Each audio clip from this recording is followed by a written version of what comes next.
very loud. How is it all? Hello, friends. Gosh. How is everyone? Today we are here for sprints, as we are on Thursdays at 7 p.m. Also, I'm gonna put up a poll because I need to know. Thursday is when I'm going to Granny's. No, Saturday. We're going to Granny's. What? I need to know if this is a good time or if y'all want them later. I don't know what to do. Okay. You like your stickers I gave you to put Waverly on your... Watercress, how are you today? Oh, well, sorry. I was like, who's Waverly? That's me. Good. I need to get a lot of reading done, so that's where I'm at. I'm reading Legendary, so the second book in Caraval. And I need to finish it tonight because I need to read the third book and be done by Sunday because that's when my Caraval Finish a Series vlog is going up. So, but I'm really enjoying it. I'm like 40% in. I really, really like the series. So it's really good. Wonderful. I'm reading Maybe Not, which is like the second book, but it's a novella. So it's like the novella after Maybe Someday. And then there's another full-length novel called Maybe Now. I kind of have 4 books I should be finishing before July 1st, but I don't know if that's going to happen. Yeah. This is for my Week in the Life vlog. I decided to see how much Colleen Hoover I can read, but I am also reading like other things other than just Colleen Hoover. You know what I mean? Okay, Ari, go ahead. What are you reading, Ari? I am reading Charlotte's Web. I'm reading Charlotte's Web. Ooh. I started it over. Okay. Because I give it kindergartner 17 stars. 17 stars, wow. Wow. And that's a high rating, buddy. Is it a reread? Is that why you started it over? Yeah, it's a reread for me. Oh, okay. And I'm going to take it to my granny's house when I go to her house. Sounds like a plan. And I'm going to bring the bookmark. Yeah. Nice. You good? You good? Can we read the comments now? Yeah. Let's read the comments. Okay. Yeah, let's read the comments. All right. Oh, yeah. So, hello, Taylor. One minute. I have to read like this. Okay, go ahead. Reading My Magnolia Summer. Wonderful. Me and the husband just got back from... on some things. Okay. Nice dinner without the kiddos for the night, and I'm freshly showered and ready for reading. Wonderful. Hello, Jessica. 52% in... Is this Barbarian? Jessica. I feel like the one who cut her hair. She's not in here right now. Gosh. But I feel like this is Barbarian's Heart since it's book 9 in IPB. Oh, nice. My IPB reading is on hold until next month when Brittany and Leandra come back for the IPB sprints. Because I'm going to be reading book 5. Like I caught up with them so that I can read with them. You know what I mean? Baby in the house. Hello, Ollie. I like the rainbow apple. Okay, thank you. Beautiful. I got it at Pride last year. Yeah, I got some stickers too. I know. They're on your door. Yes, IPB is a good time, Jessica. We love IPB. Definitely on my this channel. door. Like my rainbow hearts and a rainbow apple. Nuh-uh, girl. I've been wanting to eat a rainbow apple, and I can never eat a rainbow apple with the all right, yellow stem. All right, Ari has brought the chaos to the chat. Ollie, they're trying to get the Wi-Fi set up at the house. I hope that's going well. Why are you not letting me say that? Hello, Lexi. Listening to The Hobbit while cleaning. Wonderful. Okay, just tell me when she says hi to me. Hello, Brecht. We'll be crocheting and reading, but it's 1:01 a.m. and it's my first time. Welcome. Crochet like her. Yeah, I'm not good at crocheting. My crochet project is over there, not even half done. Can you show them? No, it's terrible. Ooh, my loan for Stalking Jack the Ripper has come through the library. I need to read that. I might read that for Summerween because it takes place in fall. That's what I'm thinking. That I might wait on it, but I had to put it on hold, and it told me a 7-week hold, which of course it's never actually 7 weeks. Well, I mean, it is if it's like a big, like popular book like Yellowface. I've been on hold for forever. Yeah, me too. I feel like most people have read Stalking Jack the Ripper. Yeah. I'm gonna just deliver it in 7 days. I'm just one of those people that I never read it. So Mom, hello. you can't give up it. You can't give it up. I didn't give it up, bro. It's just gonna come back later. Gonna try to get through a bit of Any Sign of Life by Ray Carson. Wonderful. Ollie says hello to Ari. They said hi, Ari. Wait, It's where's Ollie. my name? Where's my Right name? there. That's my name? Yes, now say hi to Ollie. Hi, Ollie. Wow. That was a lot. Okay, all right, stop. Hello, Bree. Jessica asked who your favorite character in Charlotte's Web is. Who's your favorite character? Is it Wilbur the pig or Charlotte the spider? Templeton the rat? Oh, Templeton. That's my favorite character. I hate Templeton. Oh, wow. I hate Templeton because I hate rats. Oh. Well, who's your favorite character? Is Wilbur your favorite character? Or Fern, the little girl? Fern? Stop it. Well, who's your favorite character? We can't continue with the comments until you tell us. I think. Okay. Okay, Charlotte, but 2 more. Okay. Charlotte. Mm-hmm. Oh, you have more than one favorite character? Yeah, I have Okay. 3. Okay. Charlotte. Mm-hmm.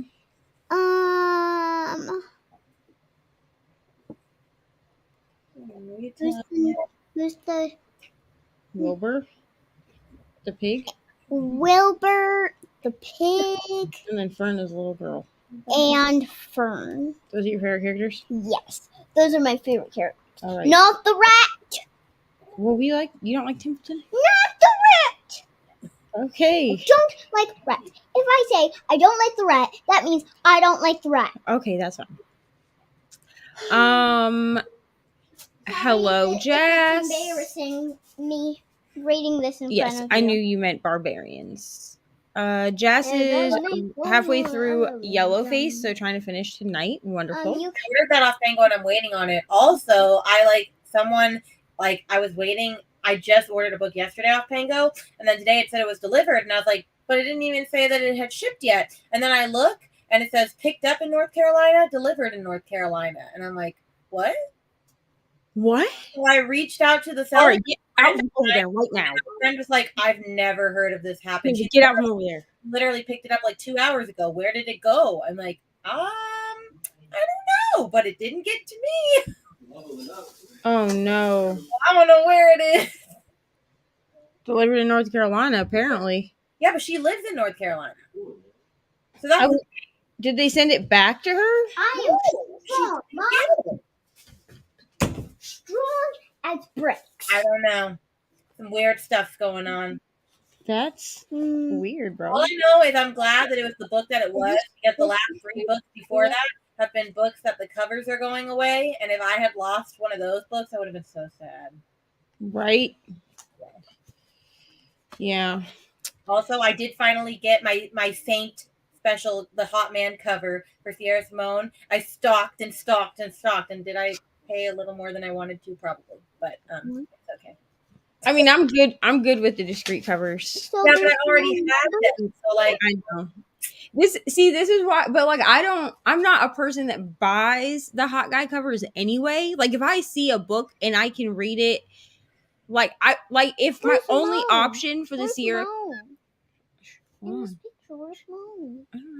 know. If my only option for the Sierra Simone books was to buy the hot guy covers, then I would only buy them on Kindle. Like I'm not gonna, like, me personally, I'm not going to display hot guy covers on my shelf. Mine are very much displayed right behind. Because truly, it's also more fun for me when people go through the discreet covers and they're like, "Oh, is this contemporary romance? Is this YA?" And I'm like, that's what happened with Does It Hurt, I think. Oh no, Does It Hurt has a person on it, but it had a shark, and they're like, oh cool, a shark. I'm like, no, there's apparently some weird, creepy, like sex shark scene. And she's like, what? And I'm like, yeah, I haven't read it yet. I'm a little scared. Yeah. Like the only hot guy cover that I have. Okay. Why don't you just use the bookmark, bro? The only hot guy cover that I have is for Under the Night Sky, and that's because it was literally gifted to me and it didn't have a discreet cover yet. But the one that is now on my shelf for that book is the purple discreet cover. But it reminds me of like doodles in a yearbook. Yeah. Like that's what the discreet cover reminds me of. But as soon as she came out with a discreet cover, I bought it. What? One more minute and then I'll be back. Okay, bye. I have Stocking Jack the Ripper on my TBR. I bought the books 2 years ago, and they're still sitting here. Truthfully, I didn't even hear about this book series until last year. I heard about it around the same time that I heard about Girls of Paper and Fire because it is a James Patterson Presents series. I probably heard it about like a year or two ago, but I have all of them. Now I just need to actually like read them. Right. One day, you know. Hello. Never try though. I'm only reading books that I really, really want to read, and if I don't want to read it, I'm moving on. When she comes back, Amy, I'll let her know that Charlotte is your favorite character. Also, if you want to get on camera, let me know. I was terrible at asking people again this week. Join us, Amy. I have really got to start asking people like a week in advance. Like I need to like start figuring out like who, like how Brittany does. Yeah. Because I'm really bad about it. Finishing forms for Saturday's announcement and listening to Daughter of No Worlds.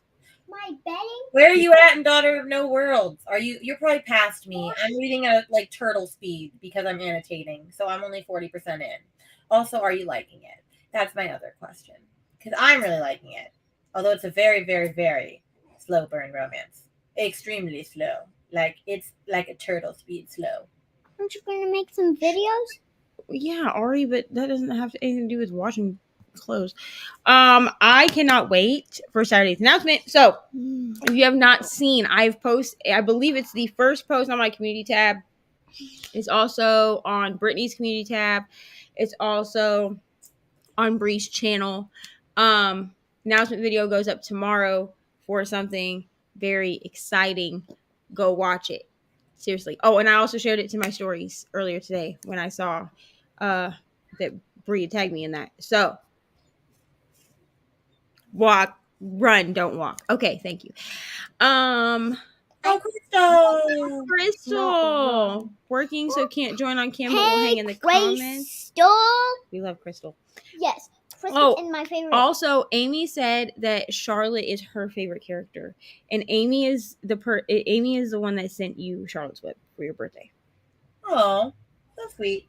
Thank you, Amy. It's very, very aggressive. Everyone's your favorite. Also, you're not supposed to. I love it. We love Shadow her when she puts it on. Yeah, I love it. Okay. So, like, she's not supposed to fall asleep on me. She's supposed to fall asleep when we get into the sprint, and I put her in her pajamas, and she fell asleep now. Right. Crystal says hi to the baby who's not asleep. Amy, I'm sending you the link. Yes, The link right now. Hold on, please. Let me. Fire for Daddy. Oh, okay. He's just blowing it. Hi, Lincoln. Hello, Lincoln. Hi. Hi. They can't see you. Over here. Say hi. Hi. Hi, Lincoln. Hi. All right, go with Daddy. I'll be right there. Another day you visit to our house. Okay, I'm going to visit them. Oh, you are? In like 2 weeks. Okay. Not 2 weeks. Rainy's sister is still going to be there. We'll figure out a time. We'll go visit. 4 weeks. Maybe over like spring break or something. No, if I go to their house. We will go. I promise you, we will go visit Rainy. I'm staying there alone. Drop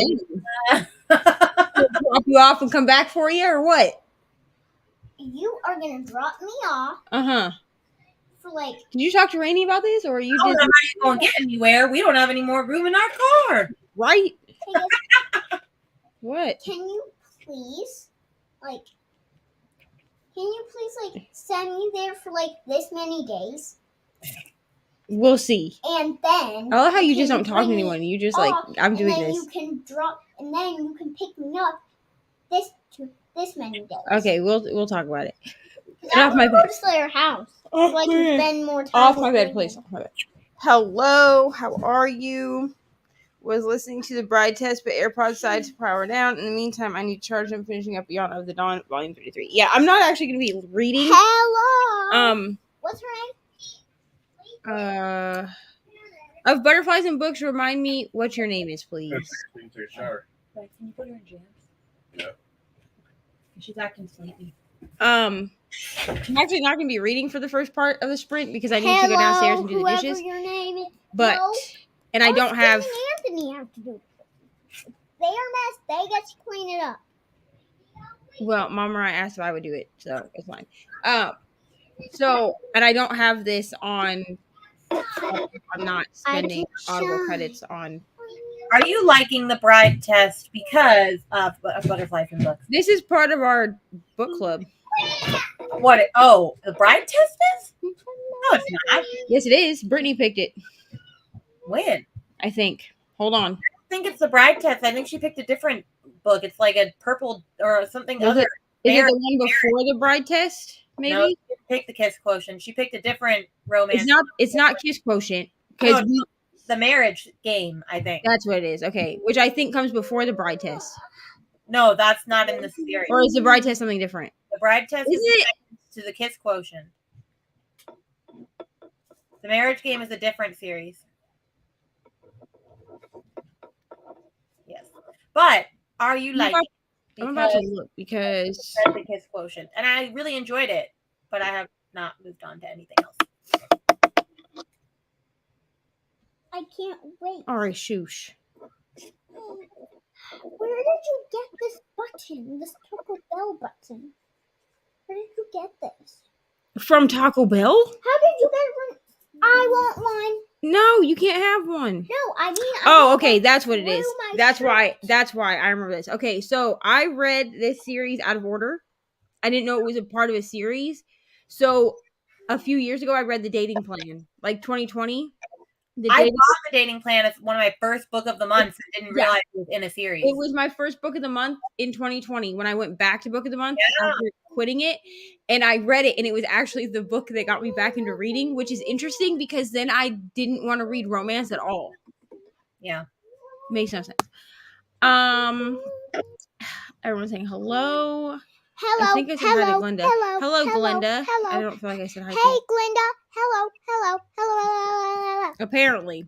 I want to say hi to everybody. That's what She's I'm doing. She's going to mail herself there. She's going to be like, bye. Hello. Okay, stop. Well, you're going out, bro. Thank you. For anyone who can't read it, it says Murder Podcast and Chill. There you go. So I can't say. I got it for Christmas. So I can't say murder. Sure, you can say murder. Now hush. Murder. Okay, all right, calm down. Do you need to go out? No. Just stop. Hello, Jean. Reading a chapter for my buddy reads Station 11 at 90% currently. Wonderful. I still need to read that at some point. Also rereading the series for a read along this summer. I can link the announcement. Wonderful. I love the series, especially the Bride Test. Yeah, I liked the Kiss Quotient. One of the books I read getting back into reading, and I loved it. I just haven't moved on, and I have the other two books. Yeah, I haven't moved on from the Kiss Quotient because, like, the Kiss Quotient was so good to me. Like, it was a 6-star book for me. Like, I'm kind of, like, I don't know. I'm almost kind of, like, scared. You know what I mean? Yeah. Also read School for Spirits when my hand starts hurting. Wonderful. I love the Marriage Game series. Yeah. That the Marriage Game is what we're reading. But I didn't realize that the Dating Plan was part of a series, so I've already read it.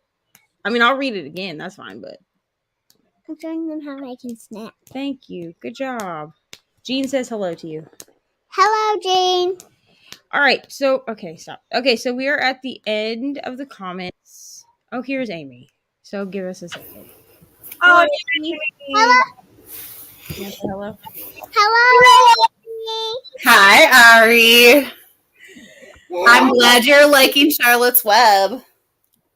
You liking Charlotte's Web? She sent you Charlotte's Web, bro. I already told you that.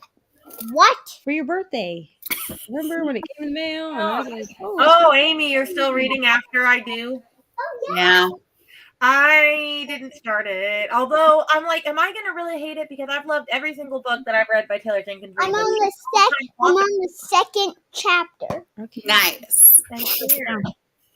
So listen, I've loved every book by Taylor Jenkins Reid too, except After I Do.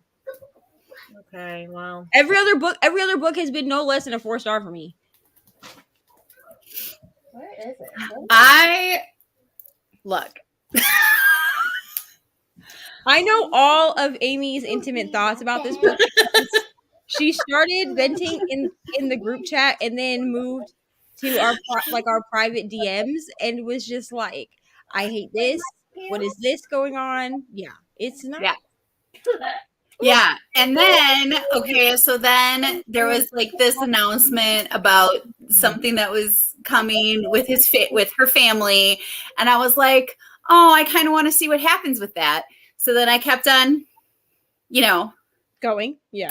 And then I was like, okay, because it was more of her family. And I was like, I like her family. Her family is cool. And then stupid Marley came back in, or Mally, or whatever the hell her name is. Yeah. Whatever the crap her name is. I hate her so much. I can't even stand her.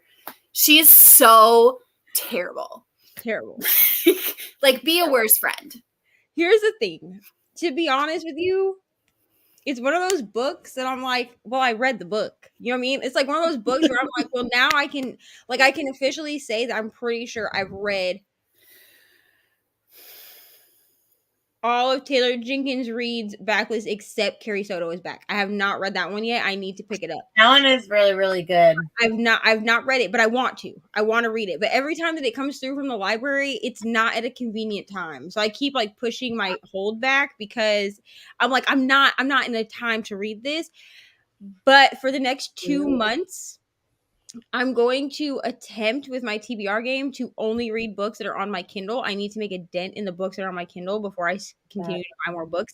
And a lot of them are also on my physical TBR. We're not going to talk about it, but also books that I have physically. So I need to like really make a dent in this because also my Kindle Unlimited, I keep getting books and then not reading them or only reading certain ones. But I just reorganized my Kindle, so I need to like just hone in. You know what I mean? Mm-hmm. The problem that I have with this book is that everyone in it is terrible, and I feel like the storyline keeps sucking you in, which is why I finished. That's the thing. Yeah. Is like something will happen, and like because there were at least twice that I was like, I'm just going to DNF, like. Just gonna DNF, and then I was like, let me just finish this chapter, and then we're just gonna DNF, right? So I can say that I made like a clean break type thing. And then, like, I would get to the end of that chapter, and I would be like, well, now I need to know what happens next. Because the storyline sucks you in, but I hate everyone involved except for her family. Like, I just... Like, Rachel, Charlie, her mom, and her grandma are the only... And Thumper. They're the only likable people. And my problem is that the people that we're supposed to be rooting for, so our main characters... I was like, okay, maybe I'll feel bad for one of them or like root, you know what I mean? Like I needed to feel bad or root for one of them. Like I needed to feel something towards one of them and I hated them both. So I was like, I do not care what happens to you people. Like I do not care. I don't like her choices are bad. But then like I'm reading and then Rachel like says something and I was like, oh, I felt it to my core and I was like, the quotes are good. Now I'm going to keep on reading. And then like, I like Taylor Jenkins Reid's writing, but I don't like this story. Yeah, and now I'm at 73% and I just feel like I need to finish it. You gotta finish. Right. Like the book, like if you read it strictly for the quotes in it, it has beautiful quotes. It does. Like I was highlighting, like the reason that I'm not selling my physical copy of it is because I annotated it. I highlighted things because there were such great quotes and there were funny quotes and there were stupid quotes too, but like there were such good quotes in it that I was like, how do you spell your name? Ari, I will spell give it to me. I'll write my name down and then you can do it after. Come on. I'll write it down for You're you. writing it down. You're using a pencil, and I'm using a pen. Why don't I have a pencil? Anyway, I'll go and get one of anyway, yeah, it like if you're reading it strictly for the quotes, like okay, but like if you're reading it for like I don't understand why it has the rating that it does on Goodreads, if I'm gonna be honest. And so when everybody said that they were gonna start reading it, I was like, okay, maybe this will give me an insight Right. as to why it has this Let rating. me show you where I want you right here. Okay. And I was like, and maybe it's just me. But then the fact that Amy was like, no, makes me think it's not just me and people are weird. And I don't know.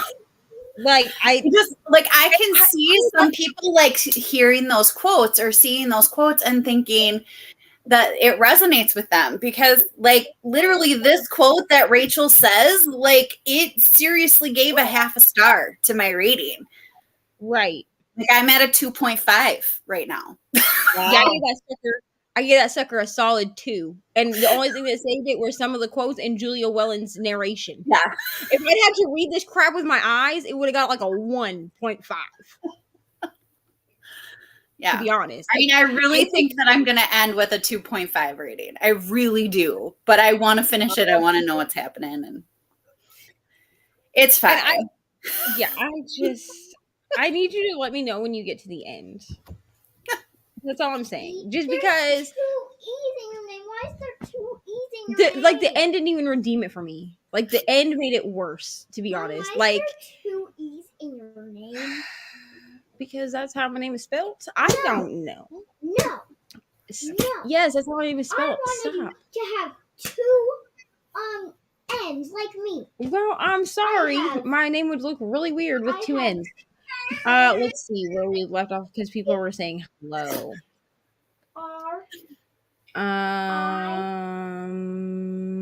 Okay, is after I do new or I just don't know it. No, it is a backlist book for Taylor Jenkins Reid. I think it's one of the first ones that she wrote, to be honest. Like I think it's up there with one of the first books that she ever published. Which I will say this, as someone who's now read new works by her, I think that her writing got better. And I liked her writing in After I Do. Like I liked the writing. Yeah, her writing is deep.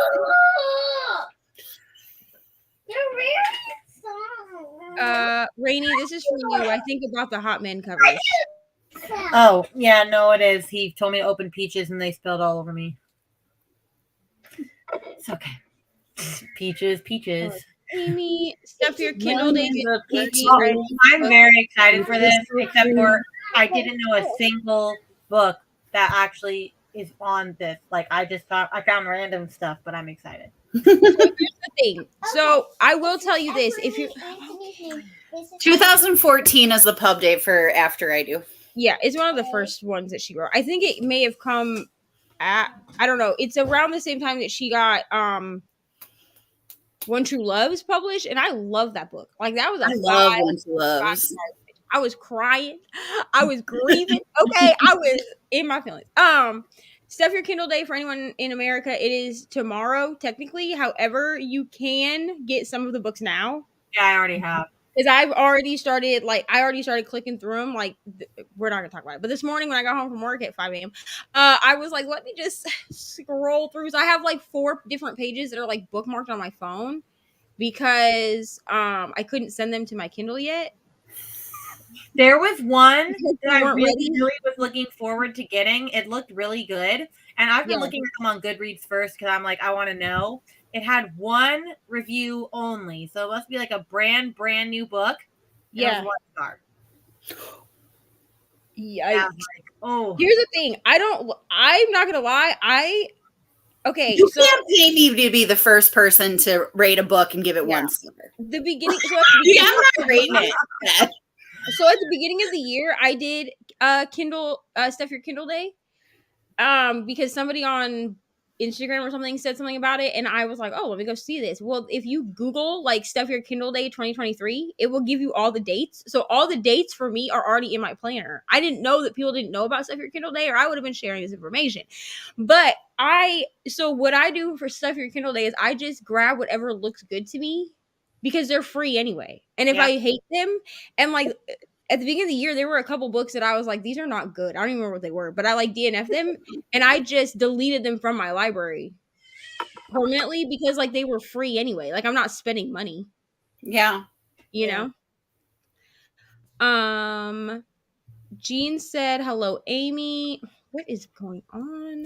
I have a cozy mystery to like. I have a cozy mystery, a Mary Wrath, Mystic Mayhem, murder. No, that's wrong. It's 3 M's. Last one is murder. I have it. Magic, mayhem, and murder. Mystic Melee. Oh, it's like an large role playing game. Yeah.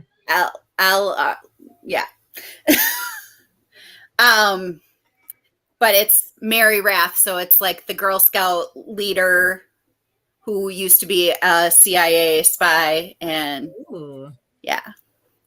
love it.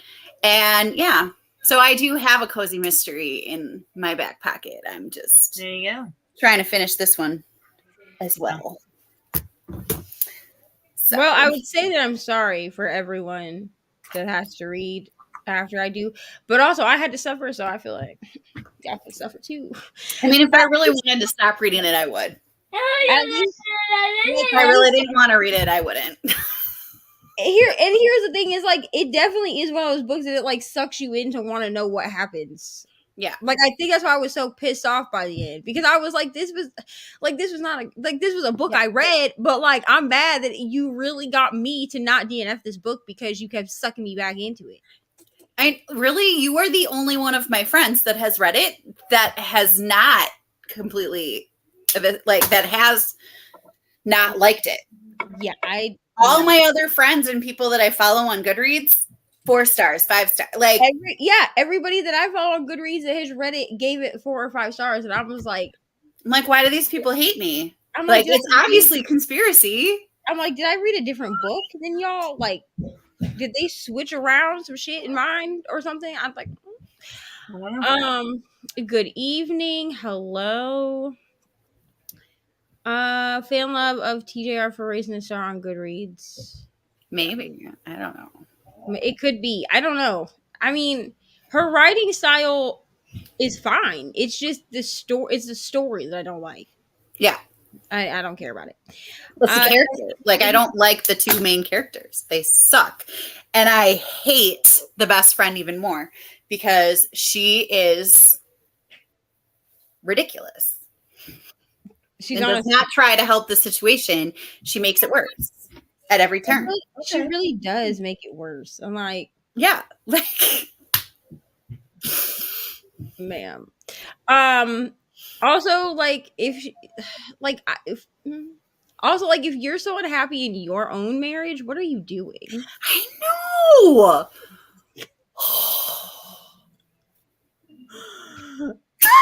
It's so confusing. Anyway, no, I'm not unhappy. It's just because we have kids. No, you're unhappy. Just stop it.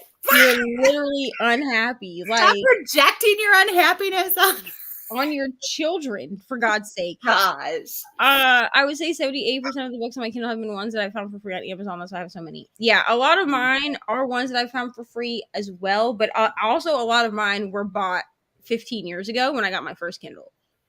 And then they just like lived on my Kindle app. There's actually some that I kind of want to reread. Like I have the entire Pretty Little Liars series. I kind of want to reread it just because like am I going to do a Gavin style video? No, I'm not. Oh, when I finished Pretty Little Liars, I was like, thank goodness I am done. Wash my hands of them. Like just the first 8. This show is so good though. I liked the show, but the thing is like the show and the book are different. So Uh-huh.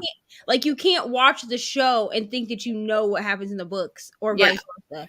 Because But while the first book is like almost exactly the first episode. it is, but And after the first book, it's on the it's rails. completely different. Yeah. Like people are getting pregnant in Pretty Little Liars that it's never even like characters that wouldn't get pregnant because of their sexual orientation get pregnant in the book. Yes. Yeah.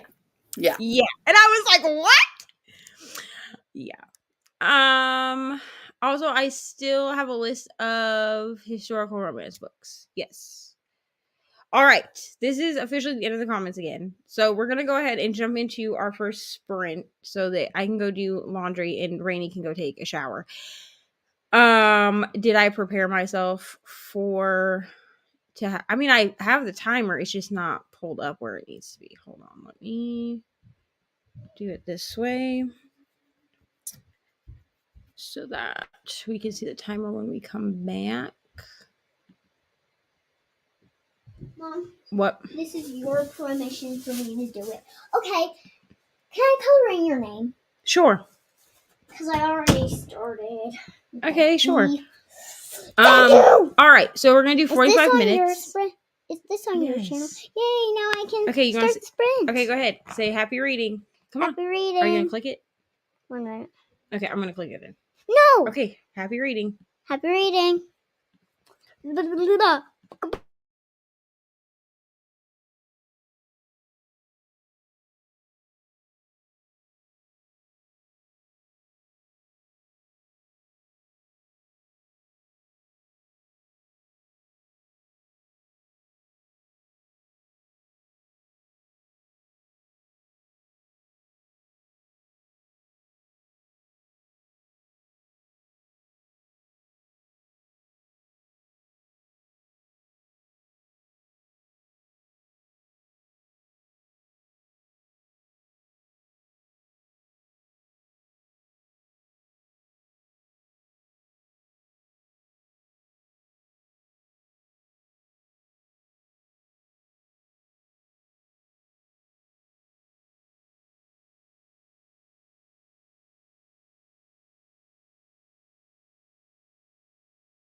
Why is that so loud?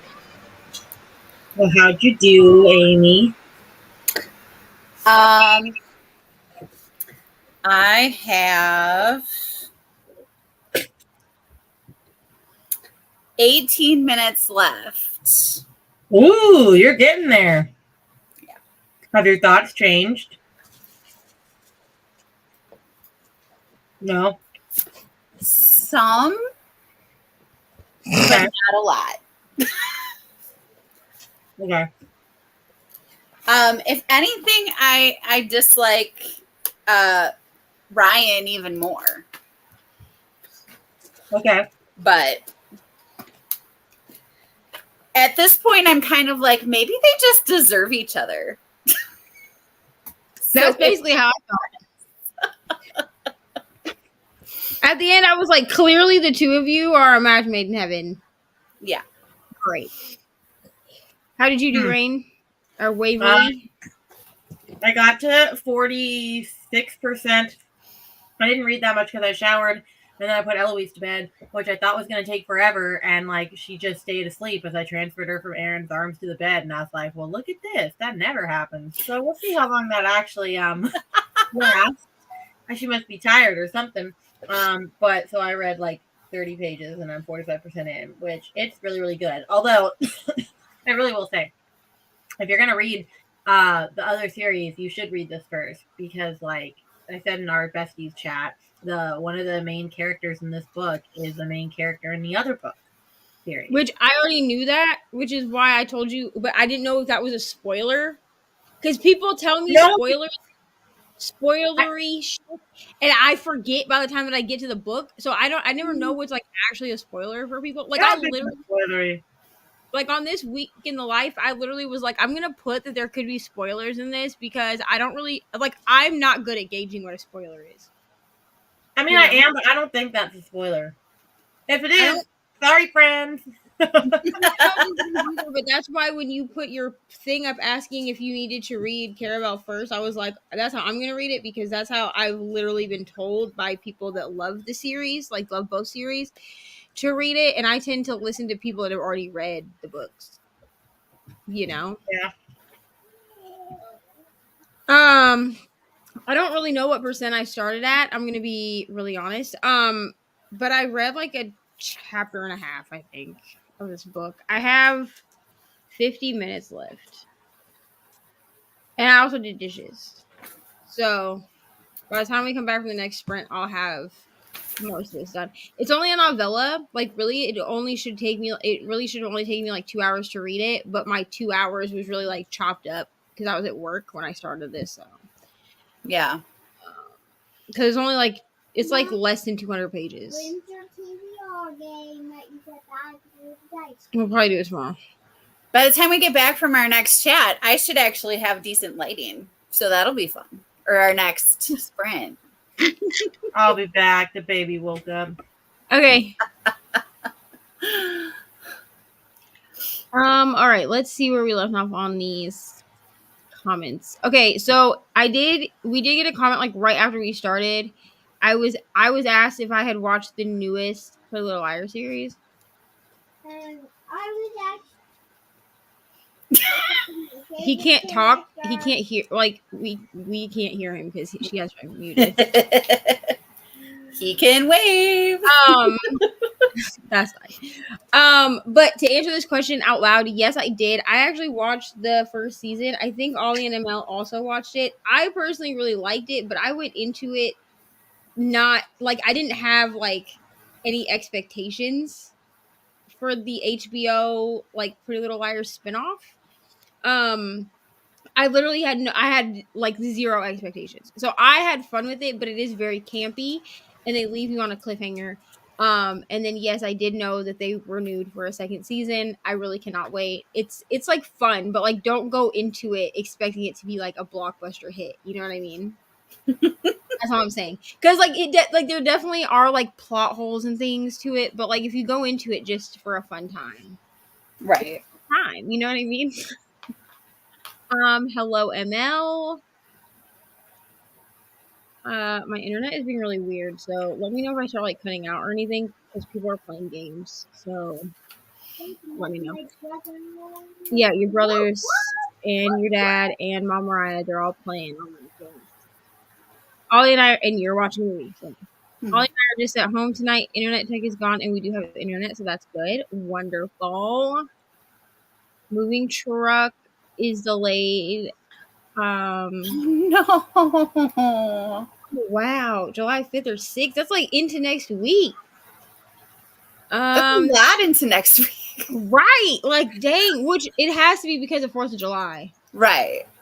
And like there's the weekend, but like damn. All probably information on no one needs, but since I've been sharing listen, ML, we love all the updates, buddy. Okay. I feel like y'all got a lot of crap in my week in the life vlog that was almost like over 40, well, it was over 45 minutes. It was like almost an hour long.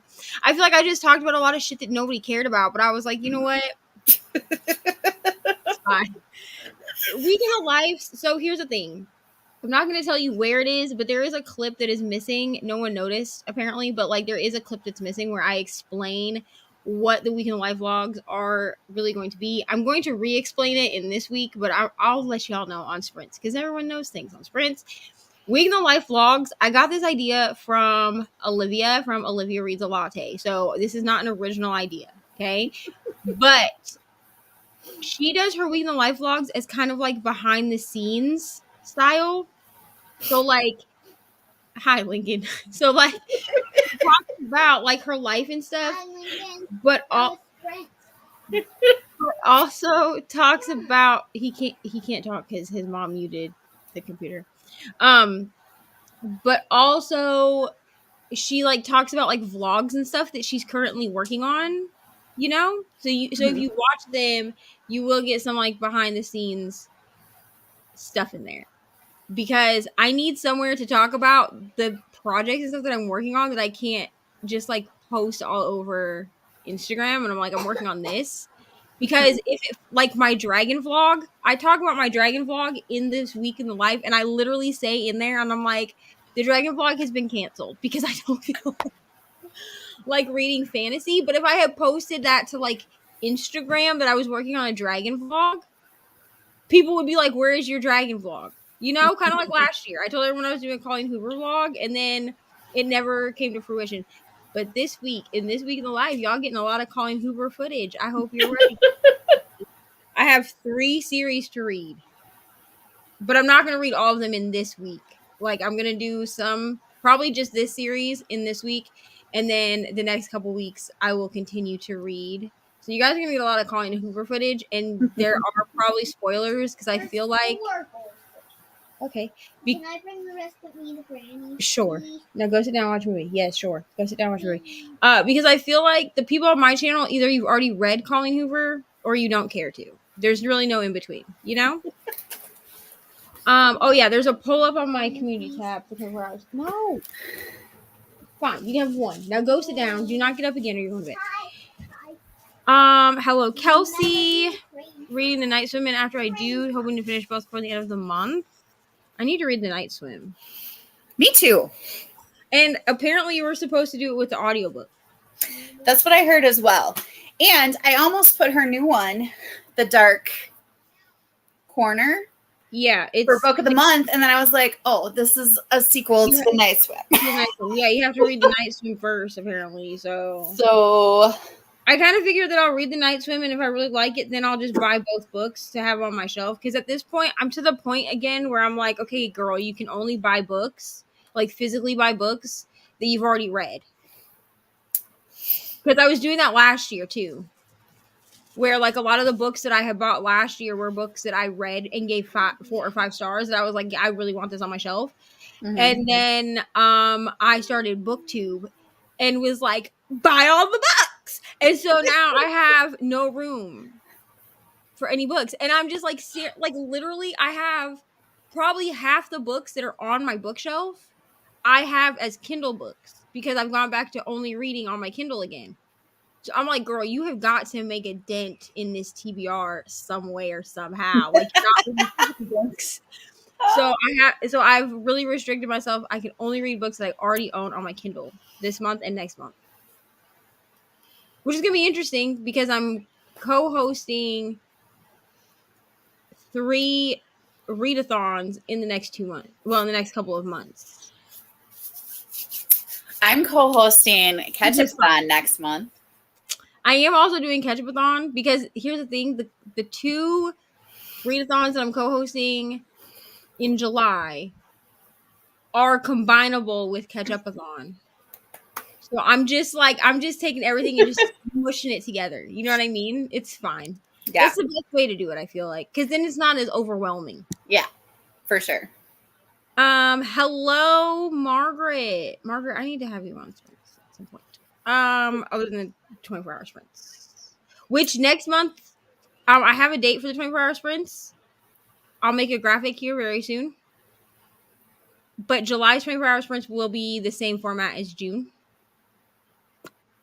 Because everyone liked that better, and also I liked it better. Honestly, like, I was able to, like, sleep and stuff, you know? Mm-hmm. But for July, I will be switching my sleep schedule a little bit so that I can be on with Brittany, because I ended up sleeping through Brittany's sprints. Like, I was on camera, technically, but, like, no, because I was sleeping. Brex left us and went to bed. Good night. Also loving it halfway through. Wonderful. Reading The Dragon Reborn and cleaning. Wonderful. Reached 68%. Lovely. Nice. Started laundry and read 10 pages. Wonderful. Went and got dinner that sprint last night in a hotel. Yay. Yeah. Brie was supposed to have sprints last night because I was supposed to read Your Dad Will Do. Well, I was supposed to listen to it at work, and then she texted me and was like, I have to cancel because this hotel Wi-Fi is crap. So, here's Sandra. And so I'm doing it next month. Okay, hold on. I need to figure out how. Let me see what this does if I just add her to the stream. I don't know what it's going to do. Okay, hold on. Hold on, Leandra. Hold on. Hello. We'll do it. We'll just do it this way. I will make a new format thingy during the sprint. Like a new I messed it layout. up. Sorry. No, it's fine. I just don't have enough like formats apparently. Templates. Yeah. Lord. Okay, I need to also figure out how to like delete templates. I need to figure out how to do that. Well, maybe you could do this one where there's 4 of us and then do the little timer like inside our little 4 corners. And then it'll only cut off a little bit of each of us, but like our heads aren't where any of it is. Oh, like where we meet? Like Yeah. meet? Yeah. Yeah, And it's a little tiny. Because I can even like take the different. Really long time. Yeah. For me, have a happy meal. Can I please have a happy meal for lunch tomorrow? Ma'am, do you know how many days it's been since you had a Happy Meal? Do you want me to tell you how many days it's been? It's literally been less than a week. You know why? Because you got 3 Happy Meals last week. 3 Happy Meals. Okay? I'm sure there are people on these sprints right now that are judging me, but here's the thing. She only really got 3 because the first night she was supposed to have a Happy Meal. Like I had promised her one, right? Because she usually gets one like once a month because they're not good for her. Then she got the second one because potatoes and French fries. French fries are healthy because they have potatoes. If only that's how that worked. I wish that worked, Ari. I wish. The second The night, potatoes I eat, if only. So she got a Happy Meal last Thursday. Then she got another Happy Meal last Friday because I did the 24-hour sprints and I ordered myself Joella's. But they messed up and sent us Parmesan fries instead of regular fries. When I wanted fries. The best mess up ever. Yeah, that sounds like a wonderful mess up. That's how you like, what is it, We like tried you one and lose successfully? didn't like I did not try any of them. You didn't? Okay, No. well, she said she didn't like it. So I was like, okay, I'll just order you a Happy Meal. It's fine. Plus, I have like 15,000 million points on the McDonald's app. We're not going to talk about it. I get a lot of Cokes from McDonald's. Like, that's really what I go to McDonald's for is their Coke. Anyway, so then Saturday night, Austin texted me and was like, hey, can you get me McDonald's? So I can't order one child McDonald's and not the other one. Mm-hmm. That would just be mean. Right. So How she dare. got 3 Happy Meals last week. Probably not tomorrow. I mean, That's There was a no lot other- of happiness. That's You what it would tells eat me that Happy there's no other solution. You would eat Happy Meals every day if I let you, buddy. You would not? Oh. I would not. I would only eat one a day. One a day? Yes, one a day. Some self-restraint. That is, yeah. Now, Yeah. because You don't need, you know how expensive that is? Happy Meals are like $5 a piece. Inflation has made them go up. Man, when I was Blame her the age, they were economy. like $1. orange Yeah. juice. Probably not. Well, when I I- don't know. I never bought them when I was her age. Well, when I worked at McDonald's, because we got 50% off at like our home store, like I would always go to our home store, so they only cost me $1.50 Daddy, you got me a Oh. Happy Meal. when I worked Oh there. my gosh, that is really cheap. I know, You are off. I know. Even when you But are I can at never- work and then you work but and then here's you the come thing. back home. Here's the thing, buddy. I can never work at McDonald's again. Absolutely not. My mental health is in the trash. At McDonald's, it's gonna be easier for me to just eat a Happy Meal. I know.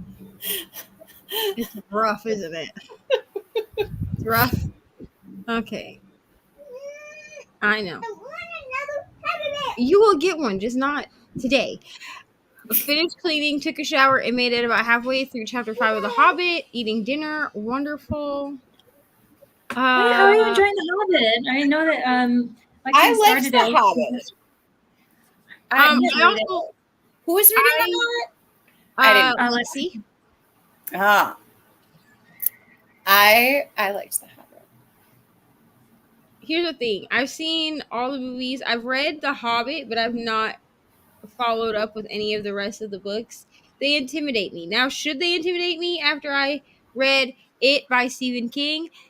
Absolutely not. Will I read them? Probably, but I think I'll do them audio. So I've been like the month of June on Tuesdays and Thursdays, one of my colleagues and I have been running this like reading camp for like an hour and a half. It's been really fun. But for like younger kids, which is totally out of my usual purview, Mhm. but my licensure does cover them. I just usually don't. But I had a fourth grader going into fourth grade ask me today. She's like, Pennywise, is that one word or two? And I was like, why on earth do you need to write Why words? do you want to know? And she was like, well, how am I supposed to write about my Pennywise car if I don't know if it's one word or two? And I was like, excuse me, ma'am, why do you know who Pennywise is? Yeah. And her brother is like, what? Like it's scary? Yeah. Here's the thing. So Ari knows who Pennywise is, but I'm going to explain to you. I'm going to explain to you why. A drain, and then we feed him grass because he loves grass. He doesn't like Grass? any.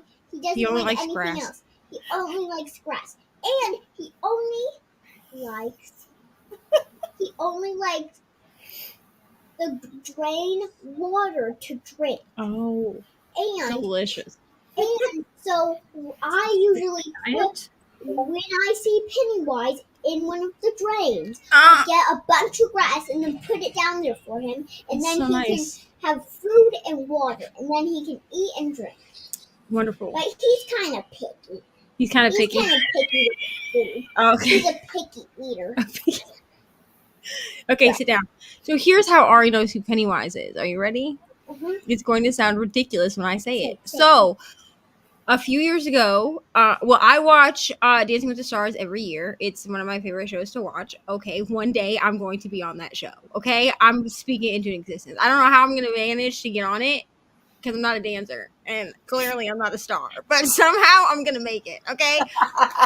A few years ago, JoJo Siwa was on Dancing with the Stars. So JoJo Siwa, Ari loves her, and JoJo Siwa. okay, so we love the LGBTQ rep. Am I right? Okay, so Yes, I need to keep watching JoJo Siwa. okay, all right, sit down, finish your movie, please, or you're gonna go to bed because you're already past bedtime. I know you're getting antsy. Okay, so JoJo Siwa was the first woman to dance with another woman on Dancing with the Stars. Okay, so They do Oh my like gosh, I didn't know that. That's cool. I didn't know that either. yeah. So they do like a Halloween episode, Okay. and JoJo was Pennywise, and Jenna, the Oh dancer, my gosh. was Georgie. And so Ari, I didn't know what they would be dressing as. So I had just been letting Ari watch this because I was like, well, you can just watch until JoJo goes away because like she loves JoJo. And it's like it's a family show. Yeah. Yeah. It's a family show. So I was like, cool. She comes out in like full like Pennywise makeup with like glitter and like gems and shit. And I was like, on my face and stuff. and so Ari was like, why does on my face? okay, Ari. I think a lot of kids know who Pennywise is. Like Yeah. they just do, whether they've seen the movie or And not. they played, you know the Like, part we have the internet. you know Yeah. the part in the movie where he's like, "Hiya, Georgie." They played that part right before they started dancing, like just the vocals of it. What am I Yeah. trying to say? The audio. Audio. They just played the audio of it, and I was like, Can you believe it, the musical? Can you imagine? But anyway, I would like, watch it. I'm not gonna lie. It would probably become my new obsession, but that's just because like I love musicals. mm-mm. They were making fun yeah. of me the other night at work because I was singing Les Miserables at work. Like I was like, when I say singing, I do mean just like I felt it with my whole soul. It's I want to see Beetlejuice the musical so bad. Me It's too. not even funny. Like Soundtrack? so Next Halloween. Yeah, there. You know, there's like this scene that was going around when Adam Driver was in the audience, and they were like, I don't know, they're like, not cool, Adam Driver. Like they included him into the musical. I can't remember what happened, but he was like an audience member who was just surprised that they mentioned him, and it was really funny. So yeah, I want to see that. That looks really Ugh. fun. yeah. I also here's the thing: we're not going to talk about the amount of musical soundtracks I have on my phone. Mhm. For shows that I've never actually seen, that I know the entire soundtrack, like literally the only musical that I have ever seen live. No, I have two. I saw Wicked with Girl Scouts when I was like 14 or something. It was Mhm. great. And then the only other one that I've actually seen like live on a stage when I was like 8. I think I was 8 years old. My Mhm. grandma took me to see Joseph in the Technicolor Dreamcoat, and we went to like an opera house to see it. So man, those songs are so good. we had to wear like our Sunday best, bro. It is the greatest memory I have in life. Okay, in Yeah. life. Yeah, I grew up. My mom ended up taking me I went to with Grandma a lot of Nancy. musicals. Like we went. Like I remember we went up to I think Toronto to go see West Side Story because I'm from upstate New York. We saw Jesus Christ Superstar. That was my favorite at one point. We're not going to talk about it. And then you know what I really want to see? There's another one, and Juliet looks really fun. And then Six. Well, like the six. Oh, wives of, yeah, one of my students saw Six, and I saw pictures of her like at the theater. Oh man, Listen, Yeah. I don't know any of the songs, but I know how much this girl loves Six, and I cried for her that she Yeah. got to go. I truly, Everybody's got to go listen to Ex-Wives. Look up Ex-Wives. It's so by good. Six Musical. So freaking good. but here's the thing, I it's still a dream for me. Like I don't know if I will ever accomplish it, but like my lifelong dream is to be in a Broadway show. I don't know what show. Like it's changed throughout my life. Like as of right now, I'm sitting at like Rent. You know what I mean? Like I Rent would is want also to be obviously a classic. like Mimi in Rent because she's like my favorite. You know what Yeah. I mean? But like I tell people because people be like, "Oh, we should watch musicals together," and I was like, "You do not want to watch a musical with me?" Yeah, I'm a certain type of watcher. Just like I am that like unless you want me to sing everything, I am that person. I will feel it with my entire chest and I will sing the entire thing. Like if you don't want that, like I'm not the person Yeah. to watch musical. Because I am not one to just like sit still and just like I'm not gonna do that. Hello. Yeah, she didn't go to sleep. She's not. Wait. Got to page 208 of She is bright-eyed. She really is. She's Oh, like, she's like, just kidding, Mom. Margaret made dinner and getting things set up for sprints this weekend. Wonderful, yes. Margaret is having sprints all weekend long for her readathon. Who likes Brittany sprint? We'll go say hi in a minute. Why Calm did down. you sure? I read 14 pages and ate some strawberry cheesecake. Delicious. Sounds like a good use of time. And read Yana of the Dawn, volumes 33 and 34. Wonderful. I do want to try the bride test. I do want to read that too at some point. Just got here, but starting Thieves and Monsters by Cleo Evans. Obviously, this is a while ago, but that's fine. Also, yes, Lincoln was in her chair, but he was muted, so we couldn't hear him. So he was just sitting here like this, and then he'd put his face really close to the camera and like start talking. That was fun. Oh, Lincoln. I love him. He's great.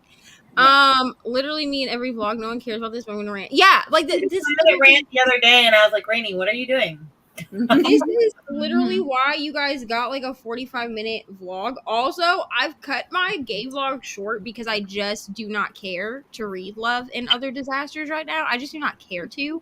So we are unfortunately ending it on a DNF of Cinderella is Dead. But I'm going to make it like a bright spot. Like I'm going to talk about like the good things that I liked about the other books that I enjoyed. So that goes up on Friday.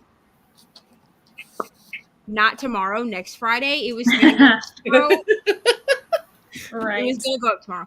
Here's the thing: if I can get it edited tomorrow, well, no. Okay, if I get it edited tomorrow, it'll go up on Saturday. But my videos do not do very well if I post them after like 12 p.m. Eastern.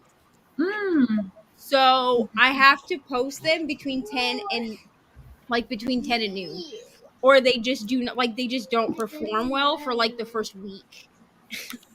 That's so interesting. You know, it's so hard to measure the algorithm. I never know. I pretty much like as soon as I finish editing, I send it up.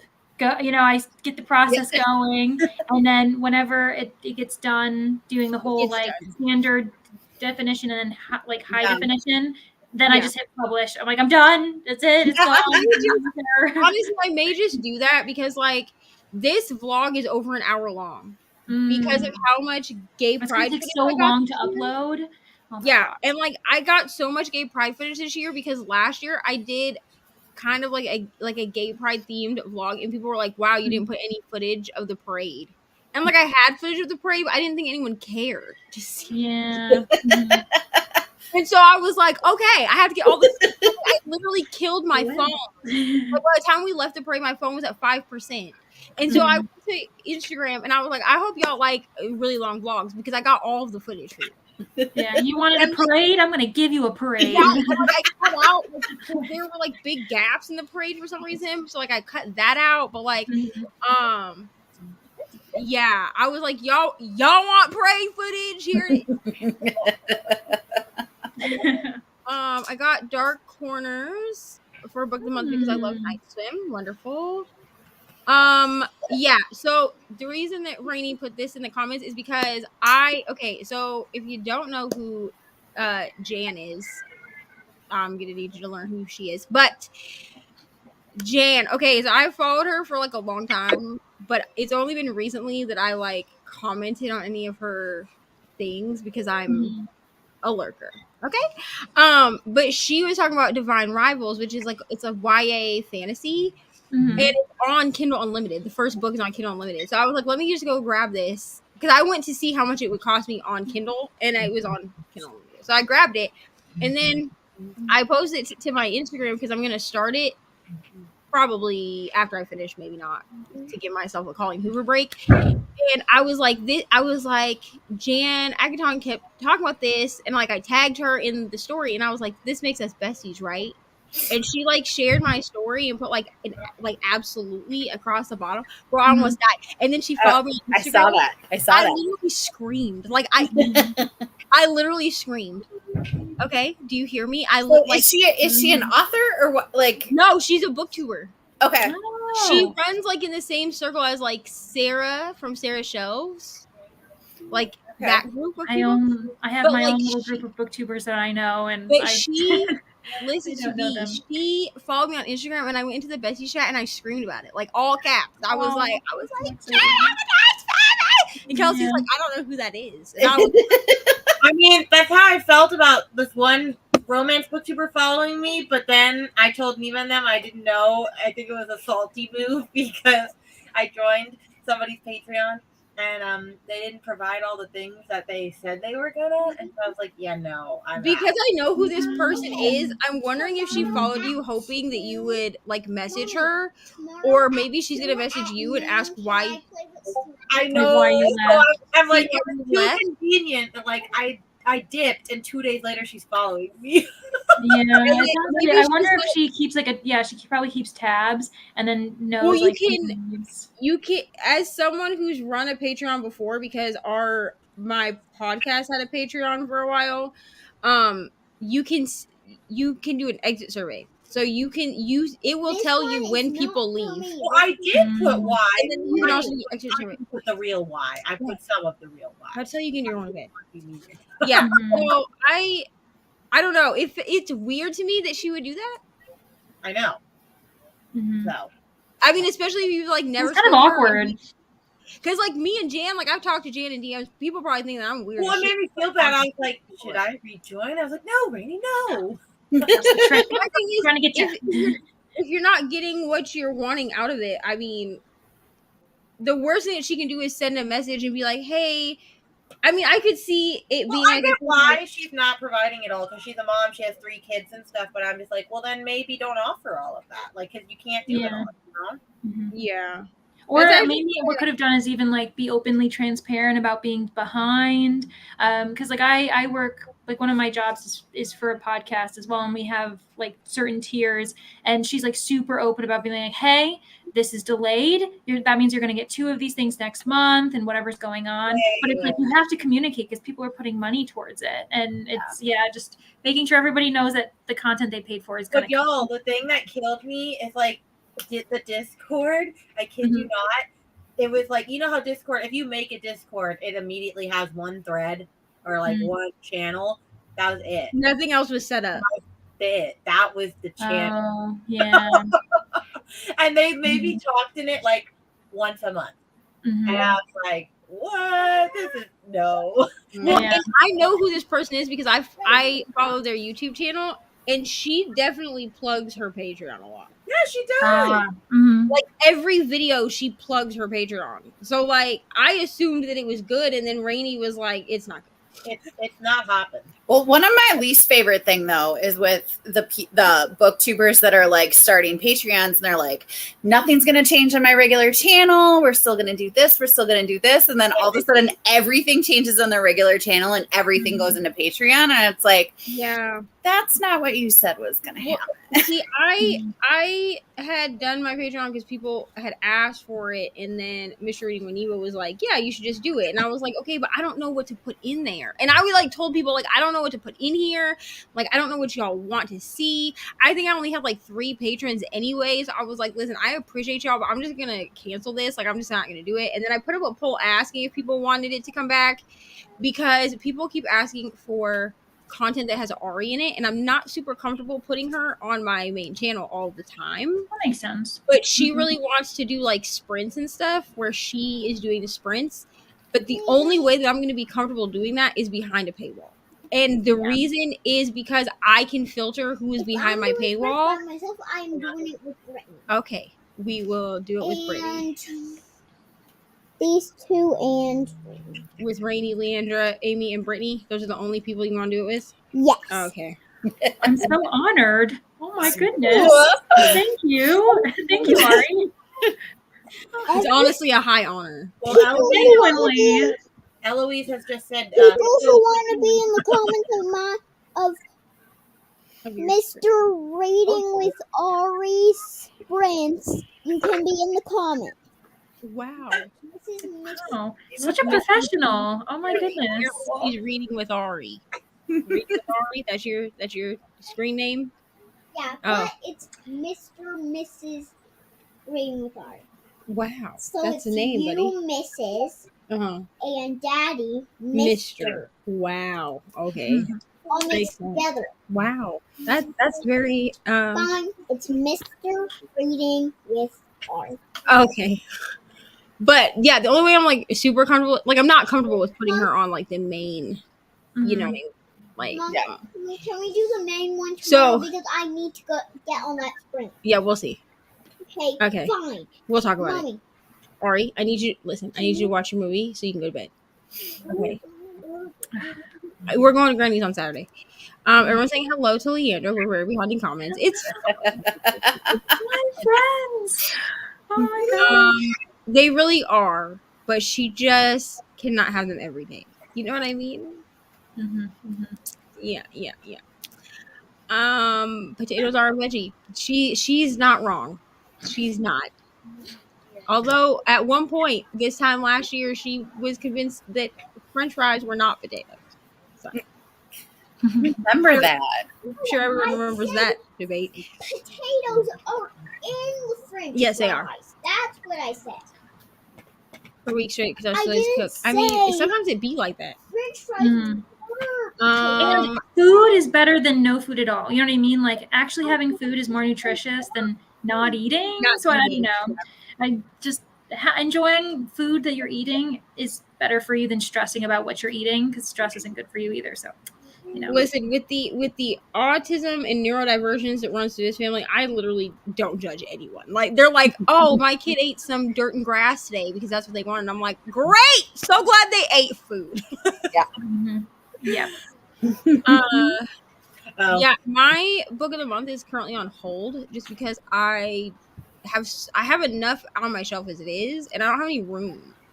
Well, I just was like, well, I'm just annoyed because they used to make it where you didn't have to pick one of the 5 books of the month. You could have just picked any book. You Now can they pick make it any- that yeah. you either pick one of the books of the month, or you pick a member's favorite, and it's always like 5 random books that I never want. And then you can do an add-on For your birthday, or if you Oh, just just in want those. general. just regular book of the month. Oh, just okay. Yeah. I got the second Night Swim one, even although with that I was like, I don't see myself reading that anytime soon, so that's why I didn't want it.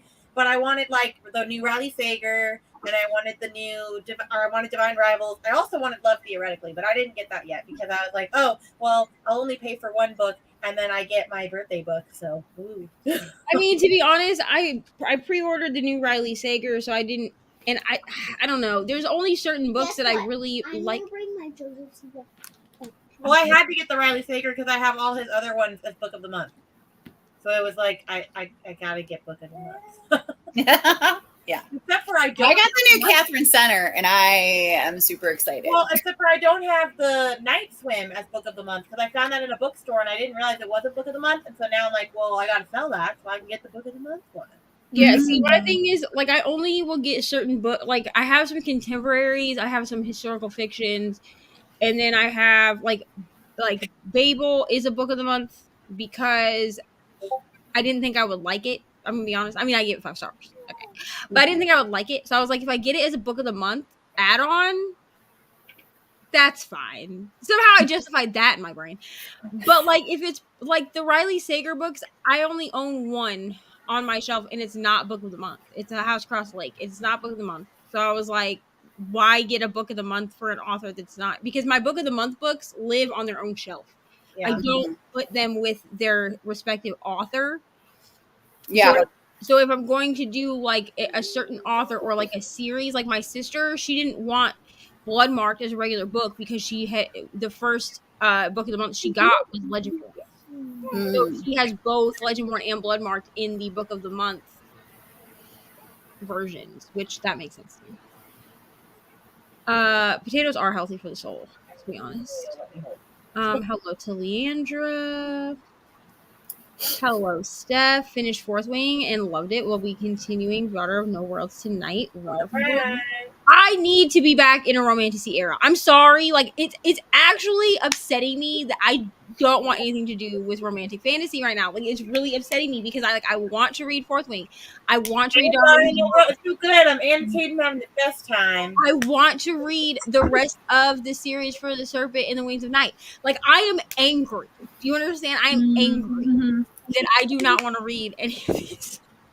Yeah, I think you're doing the right thing by not reading them then if you know you're not in the right space to And thoroughly like, enjoy it, then because I made it 10 chapters into Fourth Wing, and I could tell you nothing that happened because I just did not care.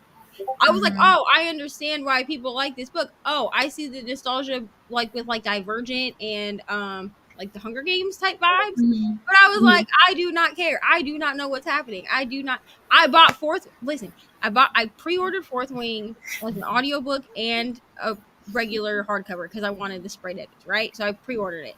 Then I bought it on Kindle because I was like, maybe it's just that I don't want to listen to it or read it physically. Yeah. Or on Kindle. I got 10 chapters in on Kindle and I was like, I do not care. But did I pre-order Iron Flame? Yes, I did. In fact, I pre-ordered Iron Flame before I ever tried to read Did you see the UK edition though? It's way prettier. Yeah, it's from it Alumba. usually is. And here's my thing. I just can't. I literally cannot justify to myself buying a special edition like that. I can't do it. Oh, I can't. With the shipping, I can't.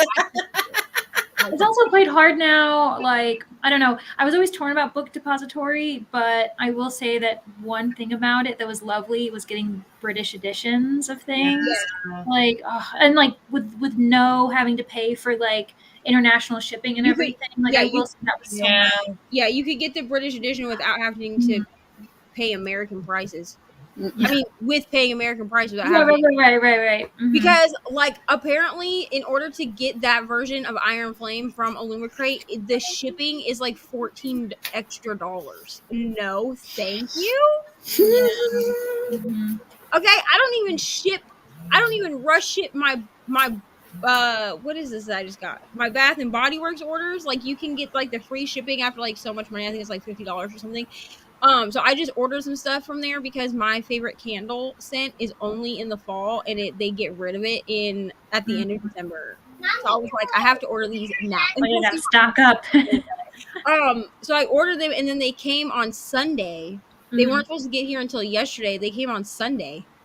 I was like, that's cool. Yes, I'm also excited for.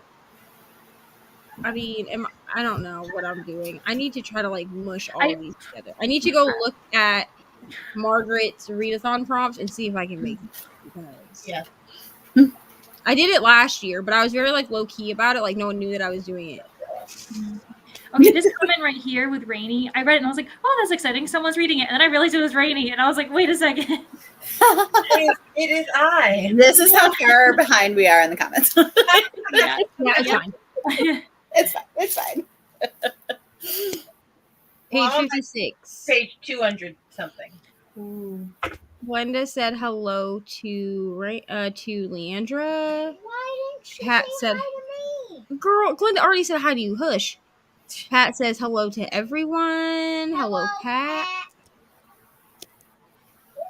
Wicked is also one of my favorites. Here's the thing. So I want to see it. I haven't seen it. I've seen it 3 I haven't times. seen it either. So here's the thing. And I'm going to explain why, because people think that it's weird that this would be my favorite musical. Why? But it's fine. Not Wicked. It's a different musical. Oh, so my favorite musical of all time is The Phantom of the Opera. So I saw the Phantom. So I watched Phantom of the Opera for the first time. I think it came out in like 2004 on video. Yeah. DVD. I watched that. Like the one with Minnie Driver. Yes. So yeah, and Emmy Rossum and Gerard Butler. Okay, so I watched that movie so much that my mom would hide the DVD for like 6 months at a time. Mm-hmm. But then when my freshman year in high school, I did solo ensemble, and it was not to a Phantom of the Opera song because that was not one that they let us do. But I sang like a different like opera song for that, right? And got like a 1 or whatever. Okay, and then like that year we did like a whole medley thing for the talent show that was Phantom of the Opera.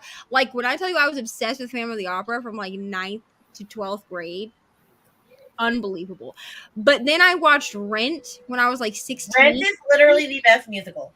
And Rent is like probably Rent and Phantom of the Opera are like the same tier for me. Like, You know what I mean? I love Rent so Because much. like when I'm depressed, bro, I turn on Rent because I Another know Day. Don't get me started with that song. I love that I song. know that I'm gonna cry. So I'm like, you're depressed, you need to cry. Watch Rent. It's so good. I love it. Phantom of the Opera I saw on Broadway. Like that's the only show I've ever seen on Broadway when I was like 16 and we went for Girl Scouts to New York and we all saw Phantom of the Opera and it was the coolest experience. It's just I have never made it back. I go probably once a year for some Broadway show. Oh my gosh, you know what I did? I went when I was visiting a friend who she was attending NYU, so that's the only reason why I was like, oh, I get to go to New York City because I don't have to pay to stay with someone. And we saw Chicago. It was like off Broadway, but you know who the guy who plays the guitarist in Rent? What's his name? Mark. He Or not played Mark. Oh, Roger, the guy that plays Roger. Roger. So Roger, he played the lawyer in Chicago, and I got to meet him, and I was like, "Oh, this is so exciting! Like, I know you from a different musical, but this is also fun." I saw one of my former students in her high school production as the blonde one. Roger? In Chicago. The blonde. Oh yeah. Roxy Hart. Yeah. It was very cool. Yeah. That is cool. Yes, we love musicals. Most of the musicals I've seen have been at high schools. I'm not. Yeah. Oh, and then my mom and my stepdad were both in college when I was in high school. And my stepdad needed someone to sing All I Ask of You because he needed someone to duet. I thought he was gonna ask my mom and he asked me to do it. And he got graded for it. I was a freshman in high school. Yes, I did it. I was a freshman in high school. I think I was like 15 or something. And I was like, why don't you ask mom to do it? Because like my mom could sing. Okay, she had a lot of flaws, but singing was not one. Like he was like, no, he was like, he had done another project with her or something, and I was like, okay. And he was like, I really want you to sing it with me. And I was like, oh dang. So like I know it's like a love song or whatever, but whenever I hear that song, I think of my stepdad because yeah, it was like the first time that I had ever performed. It is Papa. It was the first time I had ever performed on stage, like outside of like in a group. Like I had never done like a solo or anything like that. And then like that's when my stepdad was like, we need to get you operatically trained. So then I got operatically trained when I was 17. And no, I'm not going to sing any high notes. Anyway. What is down? Actually, taking part in Because We Can musical readathon in July. That sounds fun. I didn't even realize that was a That sounds super fun. Margaret, I'm going to come visit you and we're going to sing all of the musicals. You want to visit Margaret? Okay. She can come visit us. No. You and me are going to visit. Wicked movie. I didn't even know there was going to be a Wicked movie. I didn't know there was a Wicked movie. I want to see it. Me too. Hello. Joining, hoping to finish Twin Crowns tonight. 100 pages left. We are going to do a sprint here in a moment. Yeah. Did you guys do a sprint before I got on? At least. Yes, We've done one. Yeah. We had come back from a sprint right as you came on. Timing. Okay. Yeah. Before we I'm actually taking part in because see, here was the thing. I needed to do dishes in the first sprint, and Reni needed to take a shower in the first sprint, so we were quick about the first one. We were like, we gotta go. Bye. Yeah. This one we're like, it's taking our sweet time. Okay, everybody's saying hello to each other. I'm not gonna read all of your hello comments unless they're for the host, but I see y'all. And we love to see it. I love to support, especially from across the pond. I know you do, Pat. I appreciate you. Here's the thing, like it warms my heart how many people are like OG. Like when I say OG, I mean when I had like less than 20 people. Shit, like you know what I mean? It warms my heart, to be honest. Hello to Leandra. Eloise is so adorable. True story. I know she's just like ready to just like take up space in other people's houses. Like I'm just like, ma'am. I think that was the reading sprints. Yeah, Where for she had her Ari. tag. Ari is ready to go. Yeah, Yeah. she's like gonna have her own Yes, channel and everything. Yeah. Ready Oh, to for the go re- with yeah, my the- mother. That's what we're thinking. Yeah. Yeah, I'm she- ready to go She's to- been asking to Reni's house. I know she's been asking to do them for a while, and I've had to really like decide, because at first I was gonna let her do them for her birthday, but then I was like, I don't have anywhere that's like, I would have to like stop.